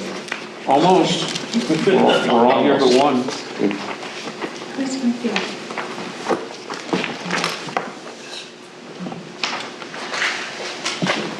Motion to approve the October minutes, please. Already made. Who seconded? Second. Chris made. Who can vote? Like 3 of us? Were you here? No, I was not. I did not make the motion. Who, you made the motion. Oh, I'm sorry. Dave, I beg your pardon. And Jim seconded. Any comments? Hearing none. All in favor, please. Aye. Aye. None opposed. Thank you. Do we have any other business? We do? What do we have? Marijuana application. Yeah. Oh, what do you want to do with this? Table it.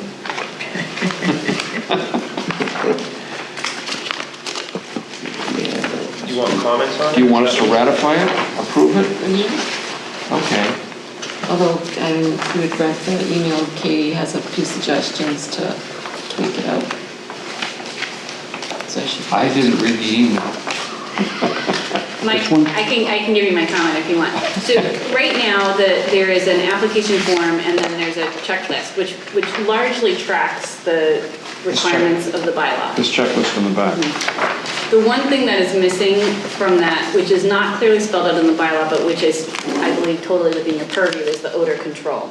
And so, as of right now, the bylaw doesn't specifically spell out as part of the application that you want their odor control plans, which is why you're gonna end up with a situation like tonight, where you have to ask them for it and continue to come back at another date. So I proposed that you add to the request of checklist of things you want to see, if it's a cultivation facility, a copy of their odor control mitigation plans.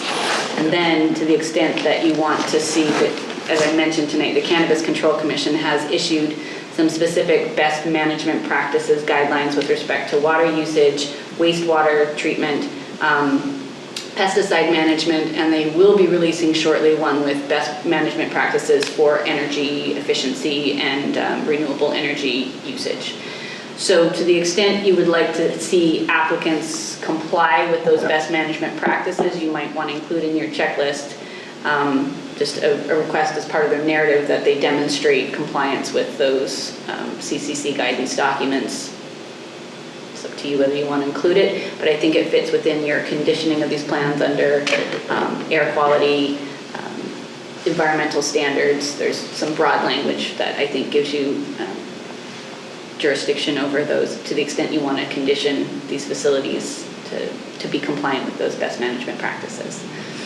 Well, I think we should. That was my I think we should suggestion. include it. I mean, if we're going to ask them, I mean, it Yeah. expedites and it makes it Good. You know, smoother process. And you spoke into the microphone so we can review your words on LakeCAM and realistically, how many more applicants are we going to have in the town of Lakeville? Didn't they sign like 6 host community agreements? We'll get all this stuff done, there'll be no more Number applicants. 3. Don't you have 3 more cultivation in the wings? I have no idea. Are those being reviewed by the AG's office?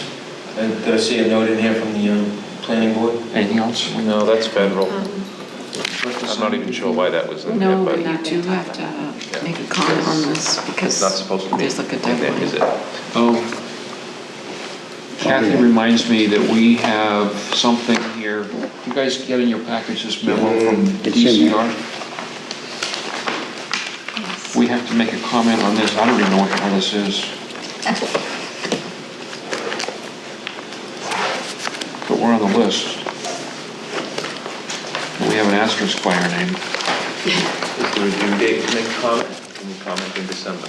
No, it's this month. This month, Of course. please. While the Commonwealth has large forest legacy areas which are able to access the program's funding, vital regions where our forests are most threatened by conversion are not currently designated to not benefit from this funding. So it has to do with money. The Department of Conservation and Recreation is updating the state's forestry legacy program assessment of need and has completed an evaluation to identify privately owned woodlands that are under threat of fragmentation and conversion to non-forest areas. As a result of this assessment, we are proposing an expansion of the forest legacy area to make FLP grant funding available for the conservation of more Massachusetts important forests. Forest legacy designation in your town would allow access to another funding source for potential forest conservation projects that involve willing private landowners.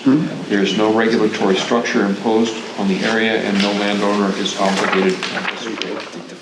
If you would like to help our application to expand our forest legacy areas, please provide a letter of support of the inclusion of your town in the Massachusetts Forest Legacy Area. Letters should be sent to Lindsay Nystrom, Department of Conservation and Recreation, yada yada.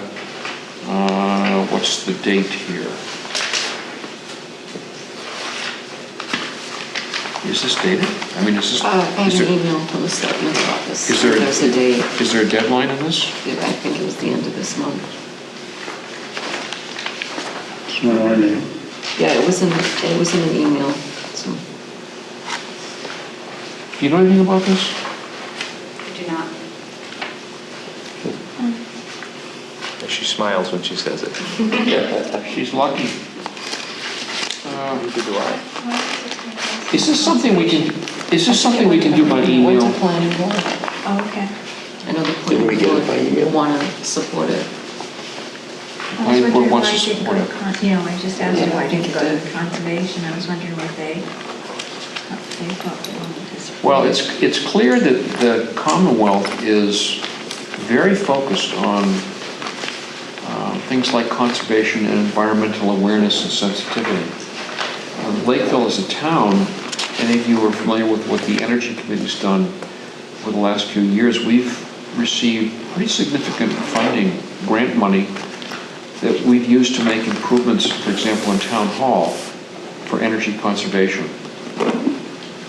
And that initiative continues, although at a sort of a low level. Nate is very involved in that. So the Commonwealth is throwing money at these kinds of things. This is sort of related. This deals with forestry, but it's all that green stuff. I would be happy to write a letter on behalf of the zoning board. If you guys would email me your thoughts, I'll try and collect them into a cogent message to Lindsay Nystrom on your behalf, if you'd like me to do that. I'll defer to you to do that. Yeah, but I want your input. Okay. It sounds good to I'll me. defer So- to Jim to do that. So email it to me, and I'll try and pull things together and write a short letter of support. Is it, planning board is doing just a letter of support? I am not on the planning board anymore. I mean, they're not offering advice or counsel or suggestions, just that they support the initiative. Okay. I I can do think that. if they'd like to give us money, we'd like to have it. Okay. I'll quote you. You can. Anything else tonight? There's always stipulations. Anything else tonight? They give you money they want, so. Kathy? No? Okay. It is 9:53.